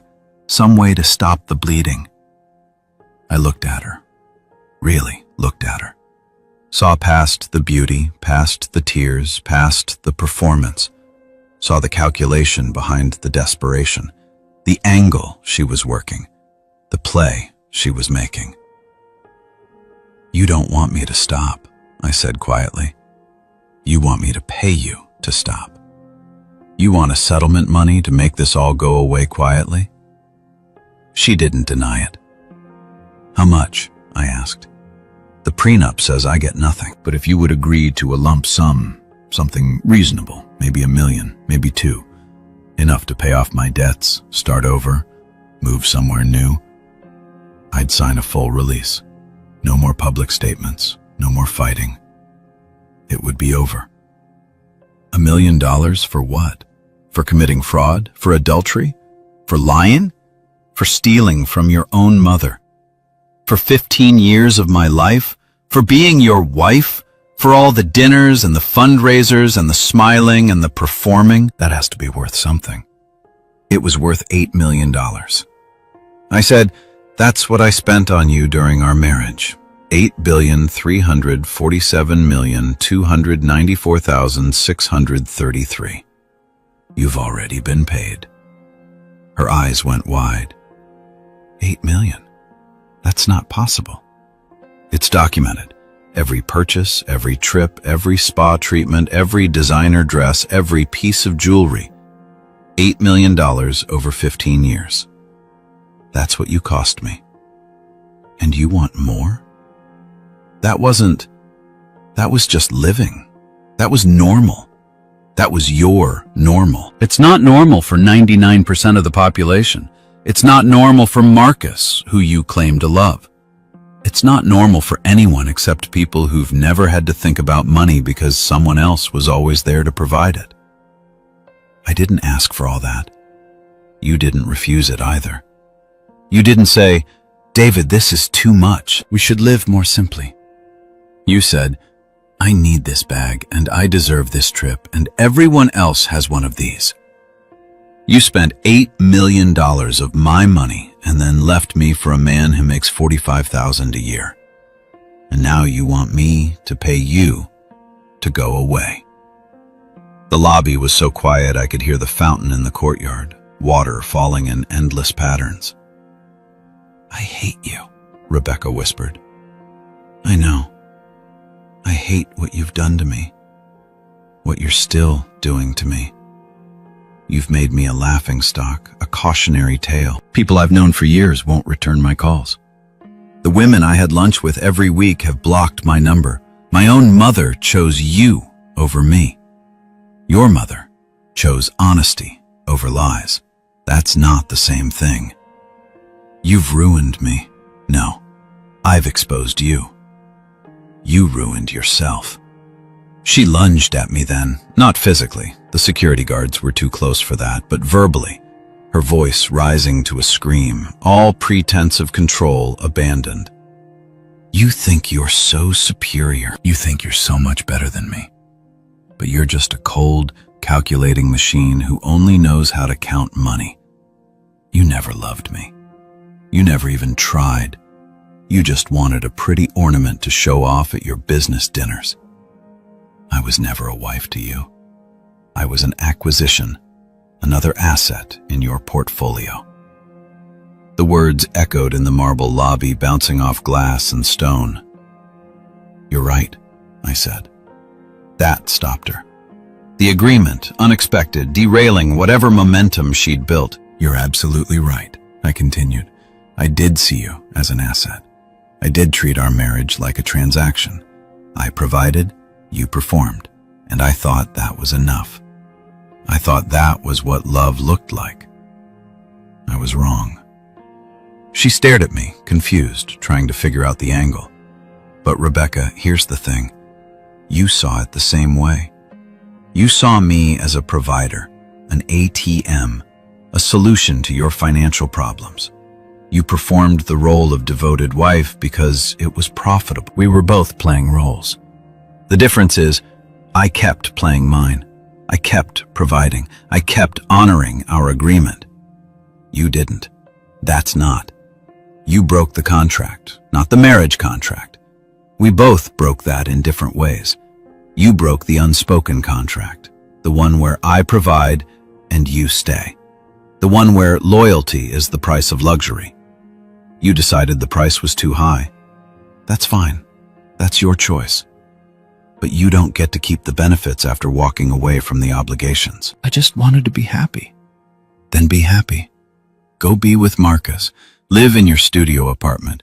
Cook on a hot plate. Take the bus. Experience all that authentic, downtown-earth, real love you were so desperate for. Be happy, Rebecca. I'm not stopping you. But the money was never yours. It was mine, and I'm keeping it. She pulled out her phone. Her hands were shaking. I'm recording this whole conversation. My lawyer said to get you on record being cruel, being vindictive, admitting that you're punishing me. I know. I've been recording too. I pulled out my own phone, showed her the recording app running. I've recorded every interaction we've had since you told me about Marcus. Every text message, every phone call, every attempt at manipulation.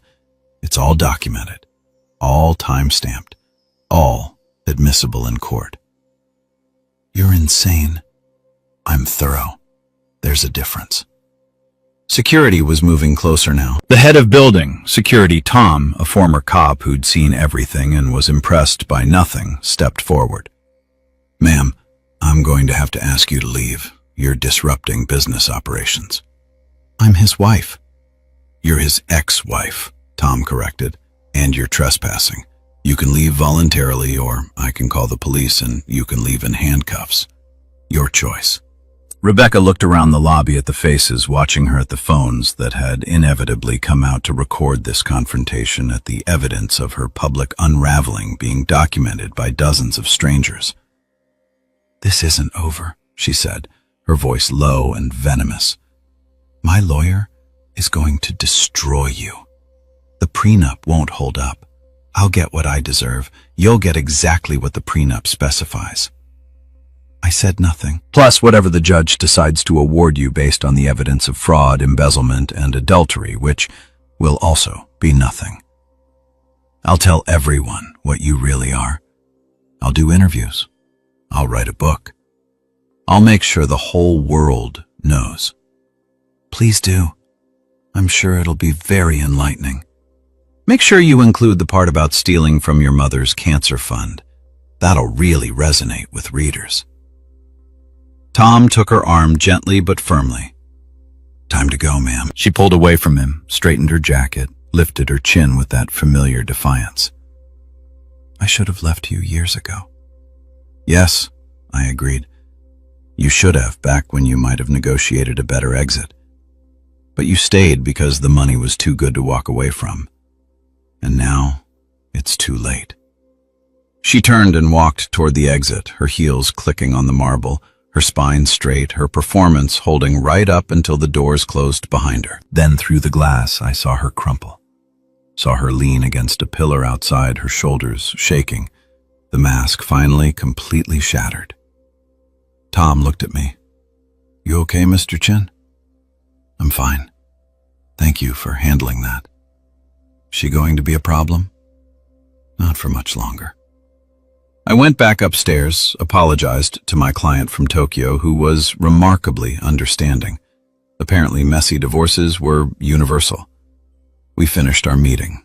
I reviewed contracts. I analyzed market trends. I did my job, the one Rebecca had called soulless, the one that had funded her entire adult life. At 6 p.m., Jennifer appeared in my doorway. The lobby thing is already online. She said, It's someone posted a video. It's going viral. Of course it is, David. This is. People are taking sides. Some are calling you cruel. Some are calling Rebecca delusional. Some are debating prenuptial agreements and gender dynamics and wealth inequality. You've become a referendum on divorce and money and power. I didn't ask to be. I know, but you are. And you need to decide. Do you keep fighting publicly, or do you try to bring this back behind closed doors? I thought about Rebecca crying outside my building, about Marcus learning expensive lessons about authenticity, about Eleanor dying while her daughter stole from her, about 15 years of performance and provision and the slow erosion of whatever truth had existed between us. We keep fighting, I said publicly, transparently, with every document, every receipt, every piece of evidence. We let the truth speak for itself. This is going to cost you. Everything costs. I'd rather pay the price for honesty than for silence. Jennifer nodded. Then we'll need to prepare for the next phase because Rebecca's desperate now, and desperate people do unpredictable things. She was right, but I was ready. I had documentation, evidence, the truth. And sometimes that's the only weapon you need. The video had 18 million views by Thursday morning. I didn't watch it. I'd lived it. I didn't need to see it played back with commentary from strangers. But Jennifer insisted. So I sat in my office at 7 a.m. with my first coffee and watched myself on her laptop screen. Someone had captured the entire confrontation. The angle was good, the audio clear enough to hear every word. Rebecca's accusations, my calm responses, her breakdown at the end. All of it packaged into 3 minutes and 47 seconds of viral content. The comments were exactly what you'd expect. Thousands of people, none of whom knew either of us, debating who was right, who was wrong, who was the victim, who was the villain. It was like watching strangers dissect your life with the same casual interest they'd bring to analyzing a fictional character. The prenup debate alone has spawned 17 think pieces, Jennifer said, scrolling through news aggregator sites, half arguing that prenups protect vulnerable parties, half arguing they're tools of oppression. You've become a case study. Wonderful. There's more. Marcus posted again. She pulled up his social media, another text post, longer this time. I need to apologize. Not to everyone, to someone specific. David Chen, if you're reading this, you tried to warn me. You tried to tell me the truth, and I called you cruel, vindictive, controlling. I believed someone I'd known for 8 months over someone who'd been married to her for 15 years. I thought I was saving her. I was just the next Mark. I'm sorry. Below at the comments were a mix of support and mockery. People praising his honesty. People calling him weak for apologizing to me. People sharing their own stories of being deceived. The internet doing what it does best, turning personal pain into public discourse. He left her, I said. It wasn't a question. Apparently last night there's a post from Rebecca, or there was. She deleted it, but people screenshotted it before she could. Jennifer showed me Rebecca's account, a photo of the studio apartment at night, lights of the city visible through the window. The caption, when someone shows you who they really are, believe them, even if it breaks your heart. The irony was so thick I could taste it. She's positioning herself as the victim again, Jennifer said. Marcus, the betrayer. You, the abuser. Everyone against her. The world misunderstanding her. Let her, David. She's not going to stop. This is escalating. The lobby confrontation, the viral video. Now Marcus leaving her. She's cornered. And cornered animals are dangerous. What can she do? She has no money, no credit, no leverage. She has nothing except the story she's telling. And that story is falling apart every time someone bothers to look at the facts. She has desperation. That's its own kind of weapon. Jennifer was right. I knew she was right. But I also knew that I couldn't let fear of what Rebecca might do dictate my actions. I'd spent 15 years accommodating her, managing her moods, preventing her explosions. I was done with that. We proceed as planned, I said. We prepare for the divorce hearing. We document everything. We let the truth speak for itself. And if she does something crazy, then we document that too. The call came at 2 p.m. Unknown number, which I normally wouldn't answer, but something made me pick up. Mr. Chen, a woman's voice, professional, strained. This is Detective Sarah Morrison with the NYPD. I need to speak with you about a report we received. My stomach dropped. What kind of report? Your ex-wife, Rebecca Chen, came to the station this morning. She filed a report claiming you've been stalking her, harassing her, and threatening her safety. She's requesting a restraining order. I sat down slowly. That's not true. I understand this is probably upsetting to hear, but I need to ask you some questions. When was the last time you had contact with Mrs. Chen? Yesterday. She came to my office building uninvited, created a scene in the lobby. It was recorded. The video is online. I haven't contacted her since. I haven't contacted her at all. Actually, she's been contacting me. Do you have documentation of that? I have everything documented. Every text message, every phone call, every attempt at communication time-stamped, saved, backed up in 3 locations. There was a pause. I could hear the detective typing. Mr. Chen, I'm going to be honest with you. Your ex-wife was very convincing. She had photos of your house, claimed you'd been driving past her current residence, said you'd made threatening statements to her friends and family. I have security footage of my house showing I haven't left since yesterday evening. I can provide GPS data from my car showing I haven't been anywhere near wherever she's currently living. And I haven't spoken to any of her friends or family except her mother, Eleanor Martinez, who will confirm that all our conversations have been cordial and related to her medical care. More typing. You seem very prepared for this accusation because I anticipated it. Detective Morrison, my ex-wife, is desperate. She had an affair. Our prenuptial agreement means she gets nothing in the divorce, and her financial situation is becoming increasingly dire. She's trying to create a narrative where I'm the aggressor and she's the victim, but the facts don't support that narrative. Can you come to the station? Bring your documentation. I can be there in an hour. Make it 2 hours. I want to review the video that's circulating first, the one from your office lobby. I hung up and immediately called my lawyer, Richard Ashford, 63, sharp as a knife and twice as expensive. He'd handled my business litigation for years, but this was his first foray into my personal life. She filed a police report, I said without preamble. Of course she did. It's the logical next move. Paint you as dangerous, get a restraining order, use that in divorce proceedings to claim abuse. It's textbook. I'm going to the station with documentation. Not without me or not. I'll meet you there. And David, don't say anything. You don't have to. Answer questions directly and factually, but don't elaborate. Don't try to explain her motivations or psychology. Just stick to facts. Understood? And bring everything. Every text message, every call log, every piece of evidence that shows you've been the one avoiding contact, not seeking it.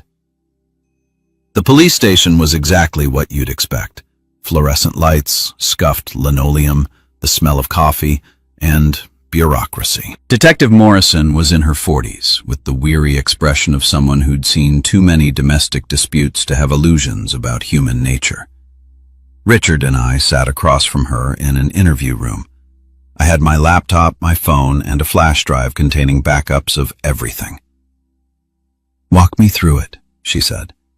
I did, chronologically, methodically.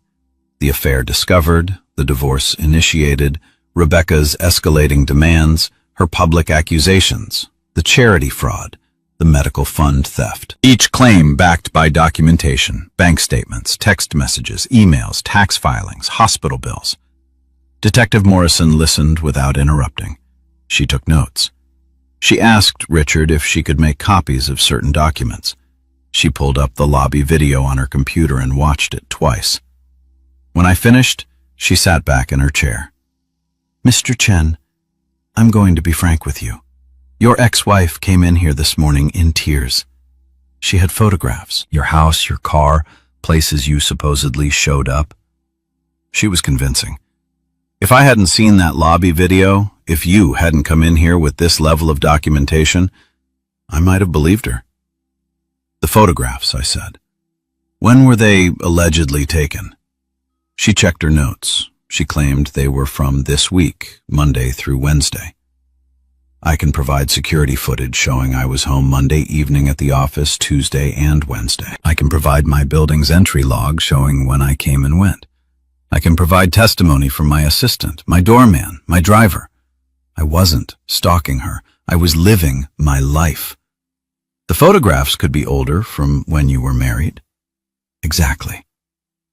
Detective Morrison looked at Richard, then back at me. Your ex-wife is either genuinely frightened and misremembering details, or she's deliberately fabricating evidence. Either way, I don't have sufficient cause to pursue a restraining order. The evidence you've provided contradicts her claims.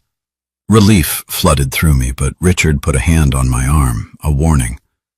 Detective, Richard said carefully, will you be charging Mrs. Chen with filing a false report? That's not my decision, but between you and me, this looks like a civil matter that someone tried to make criminal. I'll put my findings in the report. What the DA does with it is up to them. We left the station an hour later. Richard walked me to my car, his expression grim. This is going to get worse before it gets better, he said. I know she's running out of moves, but desperate people improvise. They get creative. You need to be ready for anything. I am ready. Are you? Because, David, this has moved beyond divorce proceedings. This is becoming a war of attrition. She's trying to destroy your reputation, your credibility, your peace of mind, and she's willing to break laws to do it. Then we document those broken laws too. Richard studied me for a long moment. You've changed. When this started, you were hurt, angry, betrayed. Now you're... I don't know what you are. Cold, maybe? Or just resolved? I'm tired of being victimized by someone who claims to be the victim. That's all. Just don't lose yourself in this fight. Don't become the thing she's accusing you of being. I thought about that as I drove home, about who I was becoming. The man who documented everything, who anticipated every move, who responded to emotion with evidence and tears with spreadsheets. Was that cold? Was that cruel? Or was it just survival? That night, alone in the silent house, I did something I hadn't done in weeks. I looked at old photos. Not the curated ones from social media or the professional shots from events. The private ones from early in our marriage. Rebecca and me on our honeymoon in Bali. Rebecca laughing at some joke I couldn't remember. The two of us at her mother's birthday dinner before the cancer, before everything got complicated. We'd been happy, I thought. Or at least we'd been something that resembled happy. We'd built a life together, made plans, talked about futures that would never happen now. When had it gone wrong? When had provision become expectation, become resentment? When had partnership become transaction, become betrayal? Or had it always been this? Had we always been two people playing roles and I'd just been slower to realize the performance had ended? My phone buzzed. A text from an unknown number. I know you think you've won, but this isn't over. You've taken everything from me. I'm going to take everything from you, Rebecca.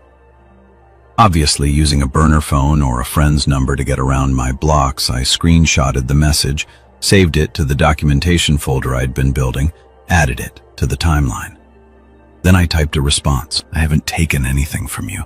I've just stopped giving. There's a difference. I didn't send it. Instead, I deleted the message and blocked the number. No engagement, no reaction, just documentation and silence. Let her rage, let her threaten, let her spin her narratives and paint her pictures.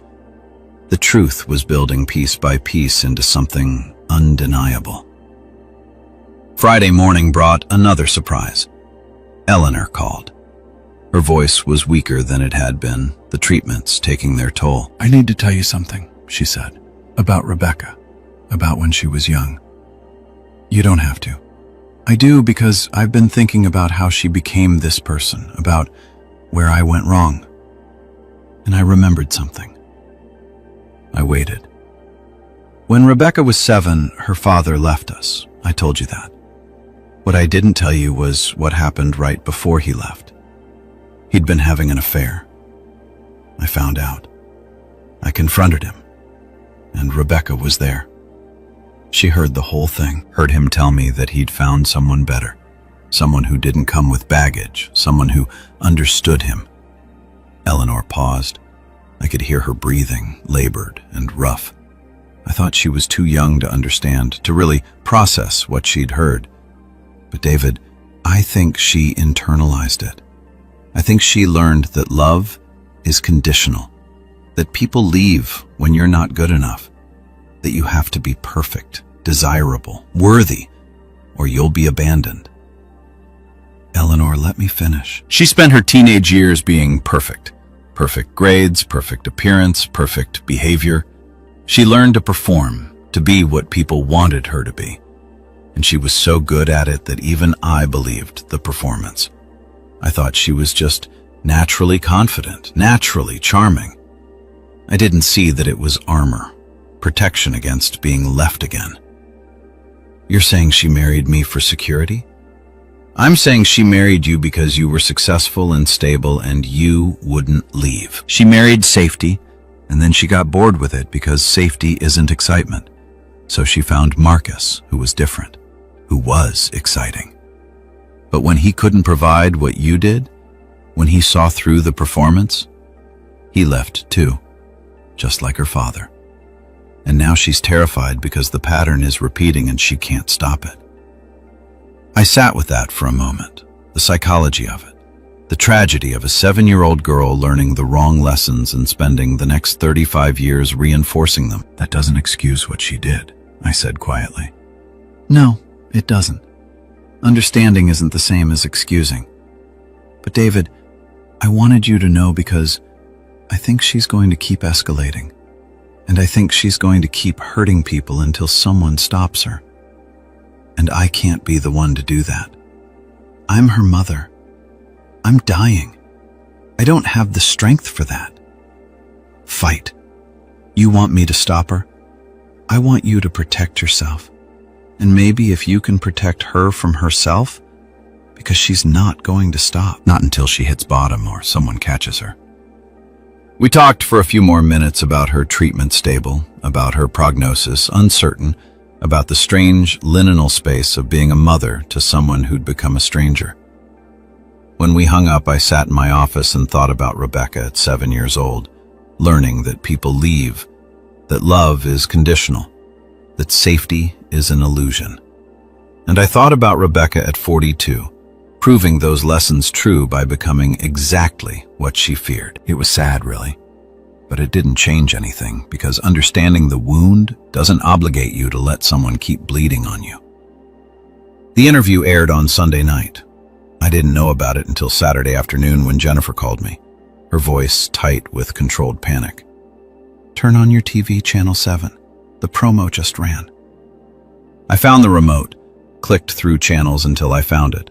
A news magazine show, the kind that specialized in human interest stories and scandal. The promo was 30 seconds of Rebecca's face, artfully lit, tears streaming down her cheeks. He controlled everything. Every dollar, every decision, every moment of my life. Cut to the host, somber and sympathetic.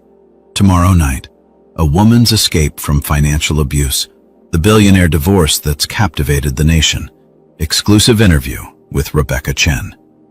Then Rebecca again, her voice breaking. I'm speaking out because I have to.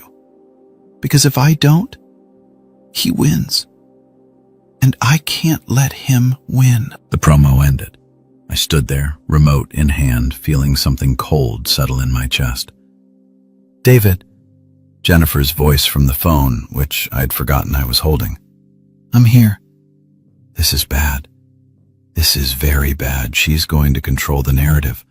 She'll have an hour of airtime to paint you as an abuser to make herself sympathetic. When did they film it? What, the interview? When was it filmed? A pause. I could hear Jennifer typing. I don't know. Why does that matter? Because if it was recent, she violated the gag order.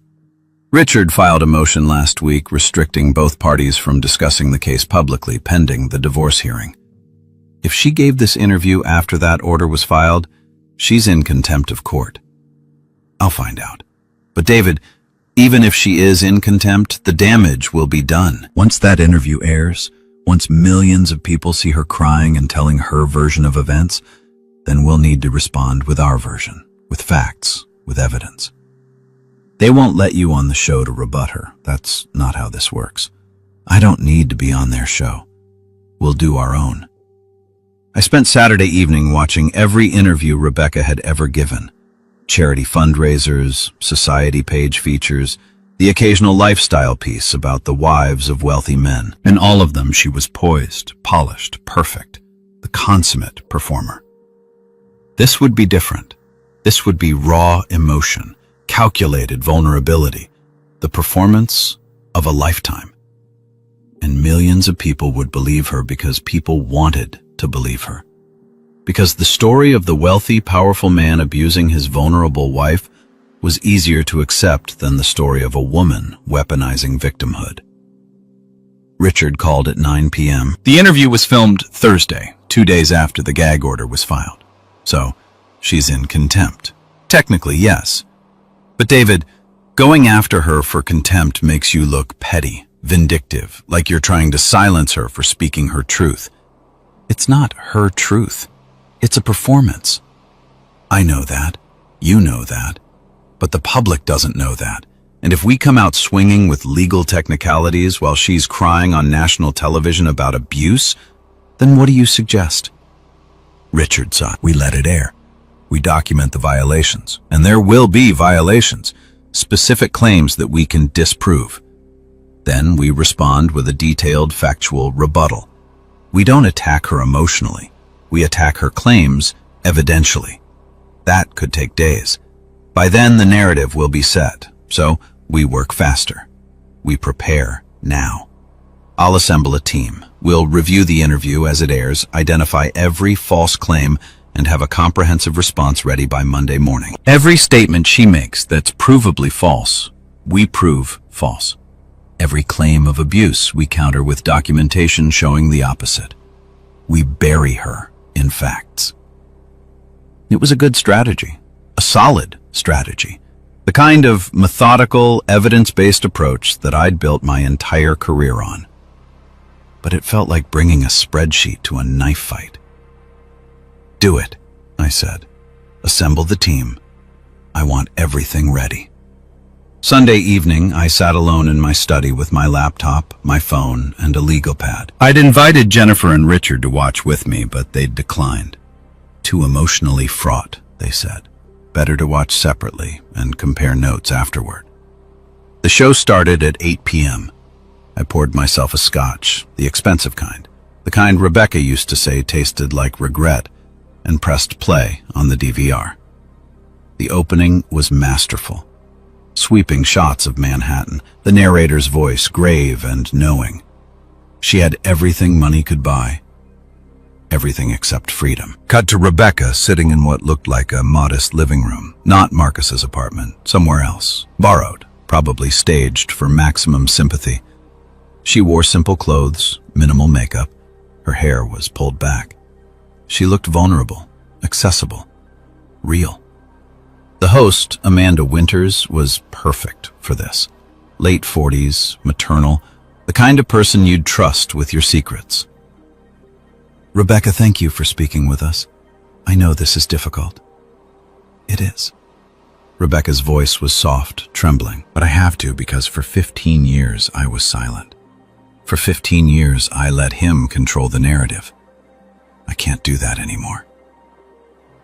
Tell us about your marriage. How did it begin? And so Rebecca told her story, a version of it anyway. A version where she was young and naive and dazzled by wealth, where I was charming at first, attentive, generous, where the control came slowly, incrementally, so gradually that she didn't notice until it was too late. He controlled the money, all of it. I didn't have access to bank accounts. I had credit cards, but he monitored every purchase. He'd question me about receipts, about where I'd been, what I'd bought. It felt like surveillance. I made a note. Credit cards in her name, full spending authority, no monitoring except annual tax prep. He isolated me from my friends, from my family.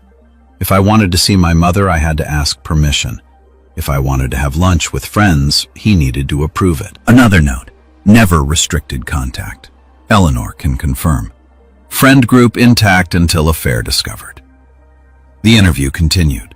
Rebecca painted a picture of a marriage that was a gilded cage, where I provided everything material but nothing emotional, where she was expected to be perfect, ornamental, silent, where any attempt at independence was punished.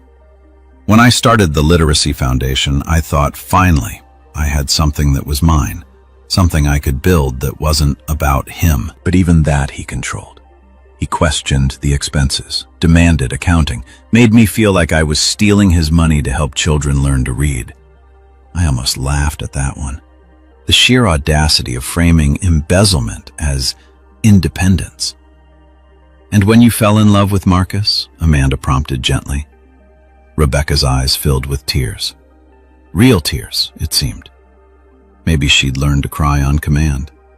Or maybe she actually believed her own narrative now. Marcus was the first person in years who saw me as a person, not as an ornament, not as a possession. He cared about my thoughts, my feelings, my dreams. He made me remember who I was before this money, before the marriage, before I became this thing that David had created. "You left your husband for Marcus."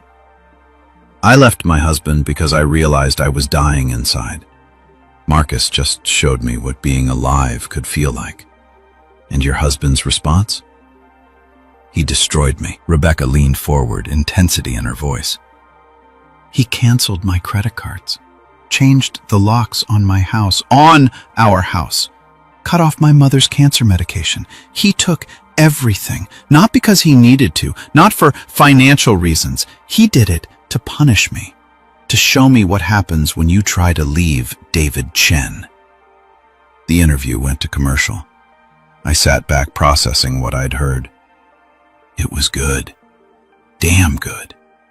Rebecca had learned well. She'd taken the facts, credit cards canned, locks changed, medical fund restructured, and reframed them as abuse rather than consequences. The second half was worse. Rebecca talked about the Charity Foundation, about how she'd built it from nothing, worked tirelessly to help children, poured her heart into making a difference, about how I dismantled it out of spite when she left. The tax filings that David leaked to the press, they're misleading. They don't show the full picture of the work we did. Yes, there were administrative costs. Running a nonprofit is expensive. But to claim that we didn't help anyone, to say that it was fraud, that's David weaponizing public perception to discredit me.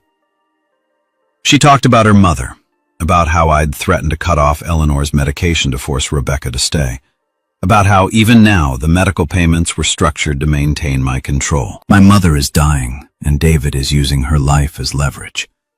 That's how cruel he is. That's how far he'll go to maintain power over me. She talked about the prenuptial agreement, how I'd pressured her to sign it when she was young and in love and didn't understand what she was giving up. How it was unconscionable, designed to leave her with nothing if she ever tried to leave. I gave him 15 years of my life. I played the role he wanted me to play. I smiled at his business dinners and wore the clothes he approved of and lived in the cage he built. And now, because I dared to want something real, something authentic, he's making sure I end up with nothing. The interview ended with Rebecca looking directly into the camera, tears streaming down her face. If you're in a controlling relationship, if someone is using money to trap you, Please know that you're not alone. I'm speaking out because I have to, because silence is what abusers count on, and I won't be silent anymore. The screen faded to black. The credits rolled. I sat in my study in the house Rebecca had called a prison and felt something crack inside me. Not anger, not hurt. Something else. Admiration almost for the completeness of the lie, for the thoroughness of the inversion. She'd taken every fact and flipped it. Every consequence became abuse. Every boundary became control. Every attempt to protect myself became evidence of my cruelty. It was masterful, and it was going to work, because people wanted to believe her, because the story she was selling was more compelling than the truth. Because a crying woman is always more sympathetic than a wealthy man with spreadsheets. My phone rang. Jennifer, tell me you have a response ready. She said Richard's team is working on it. It needs to be perfect. That interview, David?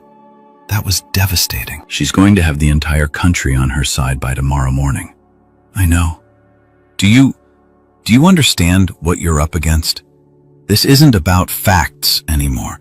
This is about narrative, emotion. She's positioned herself as the underdog, the victim, the woman who finally found her voice. You're the villain in this story. The abuser, the controlling billionaire who punished his wife for daring to leave. So what do? We fight fire with fire. We find our own sympathetic interview. We get your side out there. We humanize you. I don't want to be humanized. I want to be accurate. Accuracy doesn't matter if no one's listening. Jennifer's voice was sharp, frustrated. She'd been patient with me for weeks, supporting my evidence-based approach. But she was right. I was losing the PR battle even as I won the legal one. Let me think about it, I said. We don't have time to think. The interview just aired. By tomorrow morning, it'll be everywhere. We need to respond now. Tomorrow. We'll respond tomorrow.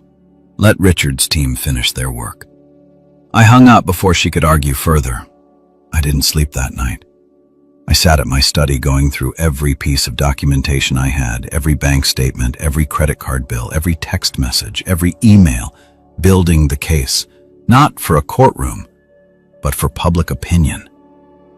At 3 a.m., I realized something. I couldn't win this fight. Not the way I'd been trying to win it.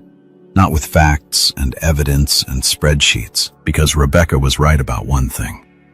I had controlled the money. I had provided everything. I had built a life where she was dependent on me financially.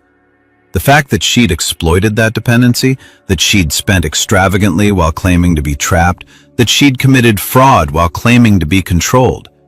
None of that mattered if people believed her story more than mine. So, I needed a different story. Not a lie.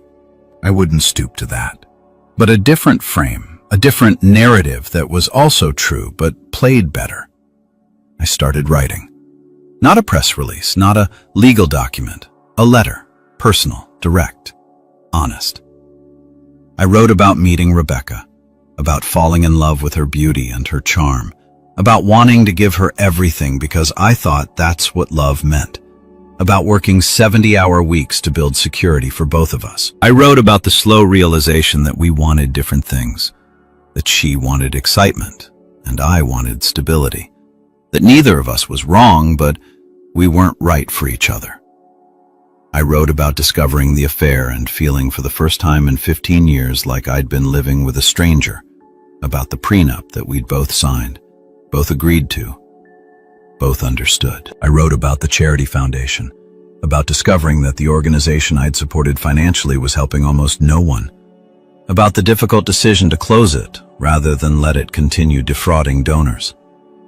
I wrote about Eleanor, about my promise to continue her medical care regardless of what happened with Rebecca, about setting up direct payments to ensure Rebecca couldn't intercept the funds again. And I wrote about money, about how it corrupts, how it complicates, how it can make love look like control and generosity look like manipulation.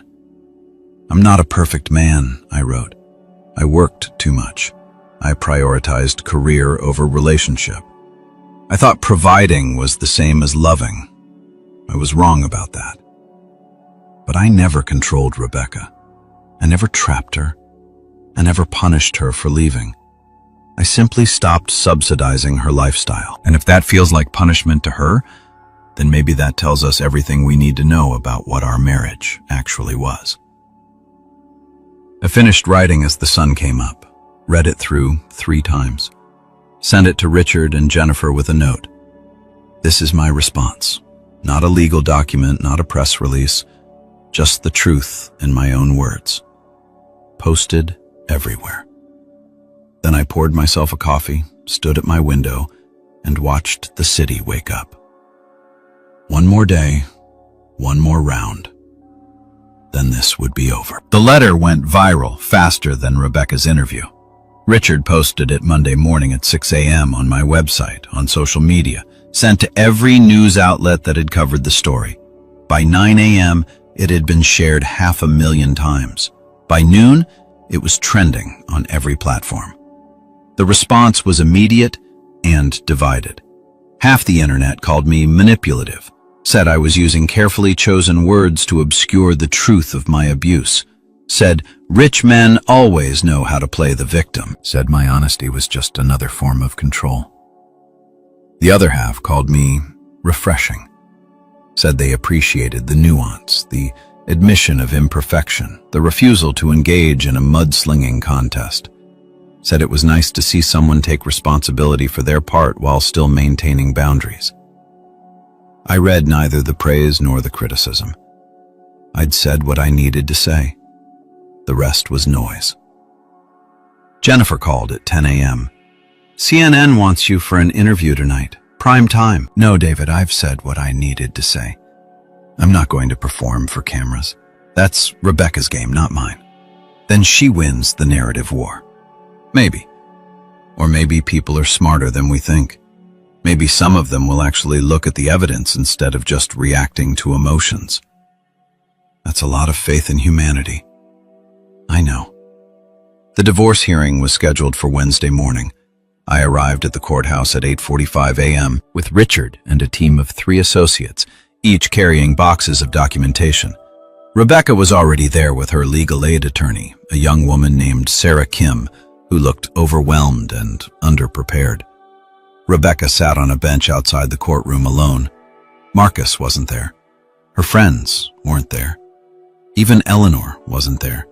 Too sick to travel, too heartbroken to watch. She looked small. That was the word that came to mind. Small and diminished, and nothing like the woman who'd commanded rooms with her presence. She wore a conservative dress, minimal makeup, her hair pulled back severely, the costume of contrition. She looked up as I approached. Our eyes met for the first time since the lobby confrontation. "David," she said quietly. I stopped. Richard put a warning hand on my arm, but I shook it off. "Rebecca, can we talk just for a minute? Your attorney would advise against that." "I know, but please, just 1 minute." Richard sighed. "I'll be right inside." 1 minute, David." He left us alone in the hallway, though I noticed Sarah Kim watching nervously from a distance. "What do you want, Rebecca?" She stood up, clasped her hands together, that old nervous gesture, the one she used when she wanted something. "I want to apologize." I waited. "I'm sorry for everything, for the affair, for the lies, for the interview. I was angry and scared and I lashed out, but I shouldn't have." "You didn't deserve that." "No, I didn't. I know the prenup is clear. I know I'm not going to get anything. I'm not asking you to change that. I wanted you to know that I regret how I handled this, how I handled everything." I studied her face, looking for the angle, the manipulation, the performance. But all I saw was exhaustion, defeat, the reality of consequences finally settling in. "What happened with Marcus?" I asked. Her face crumpled. "He left. After the police station thing, he said he couldn't trust me anymore. Said everything I'd told him about you, about our marriage, about who I was. He said it was all lies. He said I was the controlling one, that I tried to control him the same way I accused you of controlling me. Was he right? I don't know anymore. I don't know what's true and what's the story I told myself. I don't know who I am without all of it. The money, the status, the performance. I don't know who I am. For the first time since this began, I felt something like pity for her. Not enough to change anything, not enough to soften the consequences, but enough to recognize the tragedy of it. A woman who'd spent 42 years becoming someone, only to discover that someone was no one at all. You'll figure it out, I said, or you won't, but that's not my responsibility anymore. I know. She wiped her eyes. My lawyer says the hearing will be quick, that the judge will uphold the prenup, That I'll walk out of here with nothing. Yes. What am I supposed to do, David? I have $68,000 in debt, no job, no skills except being decorative. I'm 42 years old and I've never actually worked a day in my life. What am I supposed to do? I thought about Eleanor's words, about the 7-year-old girl who'd learned that people leave, that love is conditional, that safety is an illusion. About the woman, that girl had become so desperate to avoid abandonment that she'd made herself impossible to stay with. You're smart, Rebecca. You're charming. You're capable of incredible things when you actually try. Get a job, any job. Pay off your debts. Build something real. Learn who you are when you're not performing for someone else's benefit. I can't. I don't know how. Then learn. That's what the rest of the world does. They learn. They struggle. They grow. You've just never had to, because there was always someone there to catch you. Now there isn't. So you'll either learn to catch yourself or you'll fall. That is up to you. She nodded slowly, tears streaming down her face. I really did love you, you know. At the beginning, before everything got complicated. Maybe you did. Or maybe you loved the idea of me, the security I represented. I don't know, Rebecca. I'm not sure you know either. Will you? She stopped, started again. Will you ever forgive me? I thought about that, about forgiveness and what it meant, about whether you could forgive someone who'd shown no real remorse until the consequences became unavoidable. I don't know, I said honestly. Maybe someday when enough time has passed, when I can look back at 15 years and see something other than waste and betrayal. But today? No. Today I'm just done. The hearing lasted 47 minutes. The judge, a woman in her 60s with sharp eyes and no patience for theatrics, reviewed the prenuptial agreement, the evidence of adultery, and Rebecca's attorney's arguments that the agreement was unconscionable. Counselor, she said to Sarah Kim, your client signed this agreement after extensive review by independent legal counsel. She negotiated several of its terms herself. She was not coerced. She was not incompetent.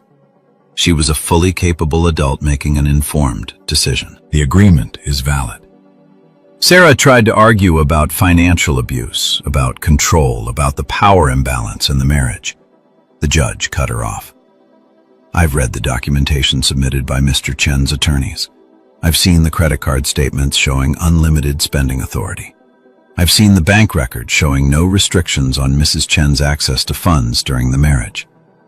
I've seen the evidence of fraud in the charitable foundation and the theft from her mother's medical fund. If anyone in this marriage was engaging in financial abuse, counselor, it was your client. Rebecca sat very still, her face pale, her hands clasped so tightly her knuckles were white.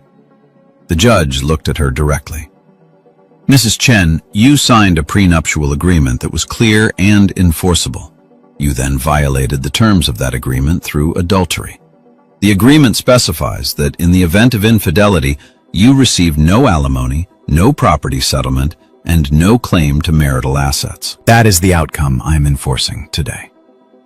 Your Honor, Sarah said desperately, my client has no means of support, no income, no assets. She'll be destitute. Then I suggest she find employment. Marriage is not a guaranteed income stream, counselor. Mrs. Chen is an educated, capable woman. She can work just like millions of other divorced women do. The gavel came down. It was over. 15 years of marriage dissolved in 47 minutes. No alimony, no property, no claims to anything except what she'd brought into the marriage, which was nothing. Rebecca stood up shakily. Sarah put a hand on her arm, trying to offer comfort, but Rebecca pulled away. She looked at me one last time, her eyes full of something I couldn't quite read. Regret, hatred, despair, all of it mixed together. Then she walked out of the courtroom alone. I didn't feel triumphant. That's what surprised me. I'd won completely, decisively. The prenup held, the consequences enforced, the truth validated by a court of law. I should have felt vindicated. Instead, I felt empty. Richard seemed to sense it. You okay? I don't know. You did the right thing. You know that, right? You held her accountable. You refused to be victimized. You stood up for yourself. I know. So why do you look like you just lost something? Because I did. 15 years, a marriage, a version of myself that believed in things.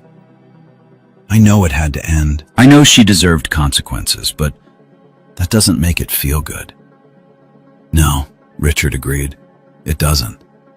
But it makes it right. There's a difference. That evening I went to see Eleanor. She was in hospice now. The cancer had progressed, the treatments no longer working. She had weeks, maybe days. I'd been visiting regularly, making sure she was comfortable, making sure the medical bills were paid. She smiled when I walked in, though it took effort.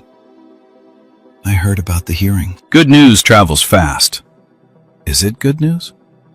I sat down in the chair beside her bed. I don't know. I won legally, but it doesn't feel like winning. That's because you're not cruel. Cruel people enjoy watching others suffer. You're just someone who enforced boundaries. There's a difference. You're the second person to tell me that today. Then maybe you should listen. She reached for my hand. Hers was cool, fragile, like paper. David, I need to tell you something about Rebecca, about what's going to happen to her. Eleanor, let me finish.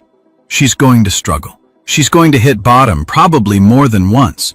She's going to call me, and I won't be here to answer because I'll be dead. And she's going to be alone in a way she's never been before. That's her choice, I know. But I need you to promise me something. When enough time has passed, years maybe, if she reaches out to you, if she's genuinely changed, genuinely grown, genuinely becomes someone different, give her a chance to apologize. You don't have to forgive her. You don't have to have any relationship with her. But give her the chance to say the words for her sake, not yours. Why? Because holding on to bitterness will hurt you more than it hurts her. Because everyone deserves the chance to grow, even if they don't take it. Because you're a good man, David, and I want you to stay that way. I sat with that for a moment, the idea of Rebecca years from now genuinely remorseful. It seemed impossible. But Eleanor was right. Refusing even the possibility of redemption would make me the thing Rebecca had accused me of being. Okay, I said. I promise. Eleanor squeezed my hand. Thank you. And David, don't let this experience make you cynical about love. Don't let what happened with Rebecca convince you that all relationships are transactional. Find someone who sees you, really sees you. Find someone who values the man, not the money. She's out there. How do you know? Because you're worth finding. Eleanor died 3 days later.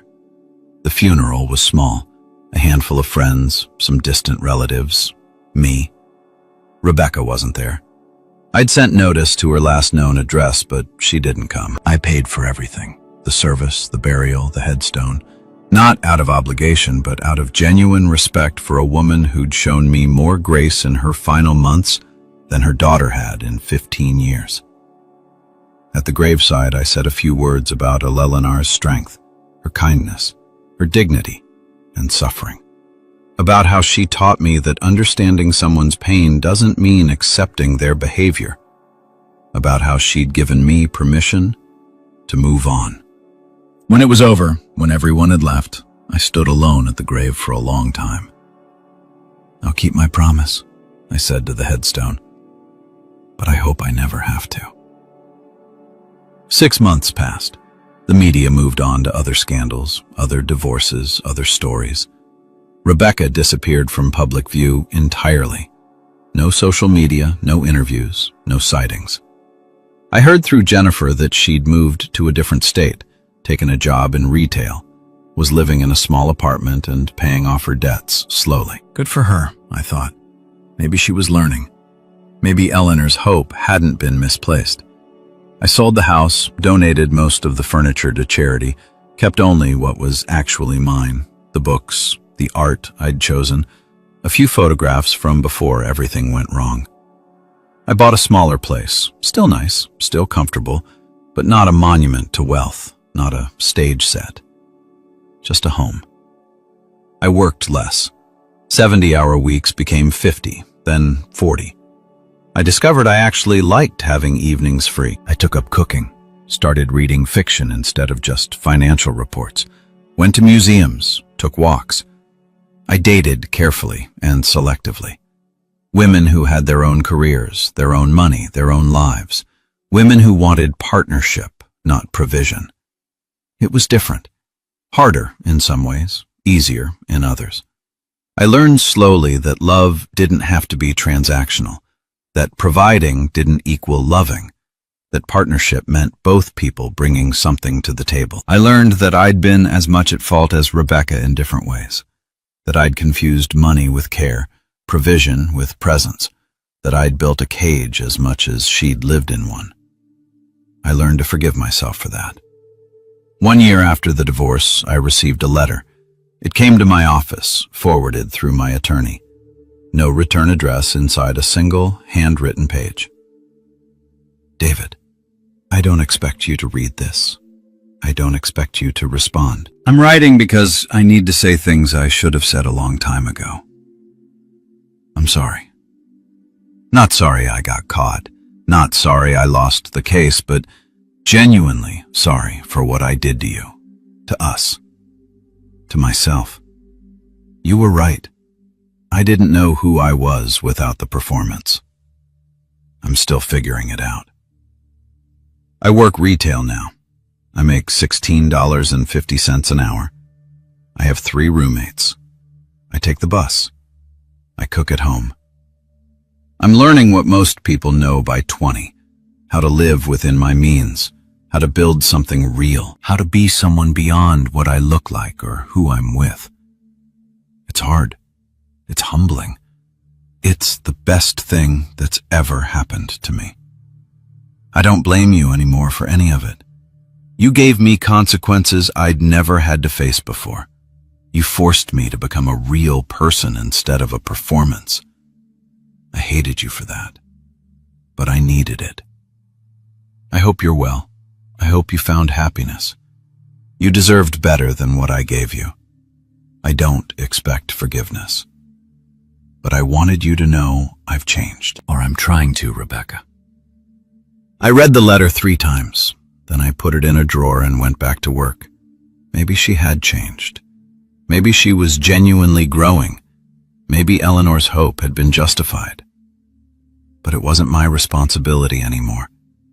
She'd have to build her new life without me watching, and I'd build mine without her shadow.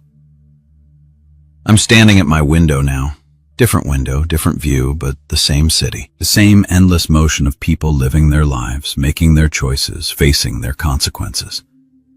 If you're reading this, if you followed this story to its end, I want you to understand something.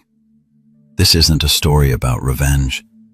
It's a story about boundaries, about the difference between cruelty and consequences, about refusing to subsidize behavior you can't accept.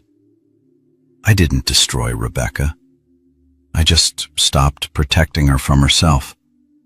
And sometimes, that's the kindest thing you can do. Let people face the truth of who they are. Let consequences do their work. Let gravity pull what can't stand on its own back to earth. It's not cruel. It's just honest. And in the end, honesty is the only foundation that lasts. The sun is setting over the city. Tomorrow I have a date with a lawyer who makes her own money and laughs at my terrible jokes. Next week I'm having dinner with colleagues who've become actual friends. Next month I'm taking a vacation to read, to think, to exist without agenda. I'm free.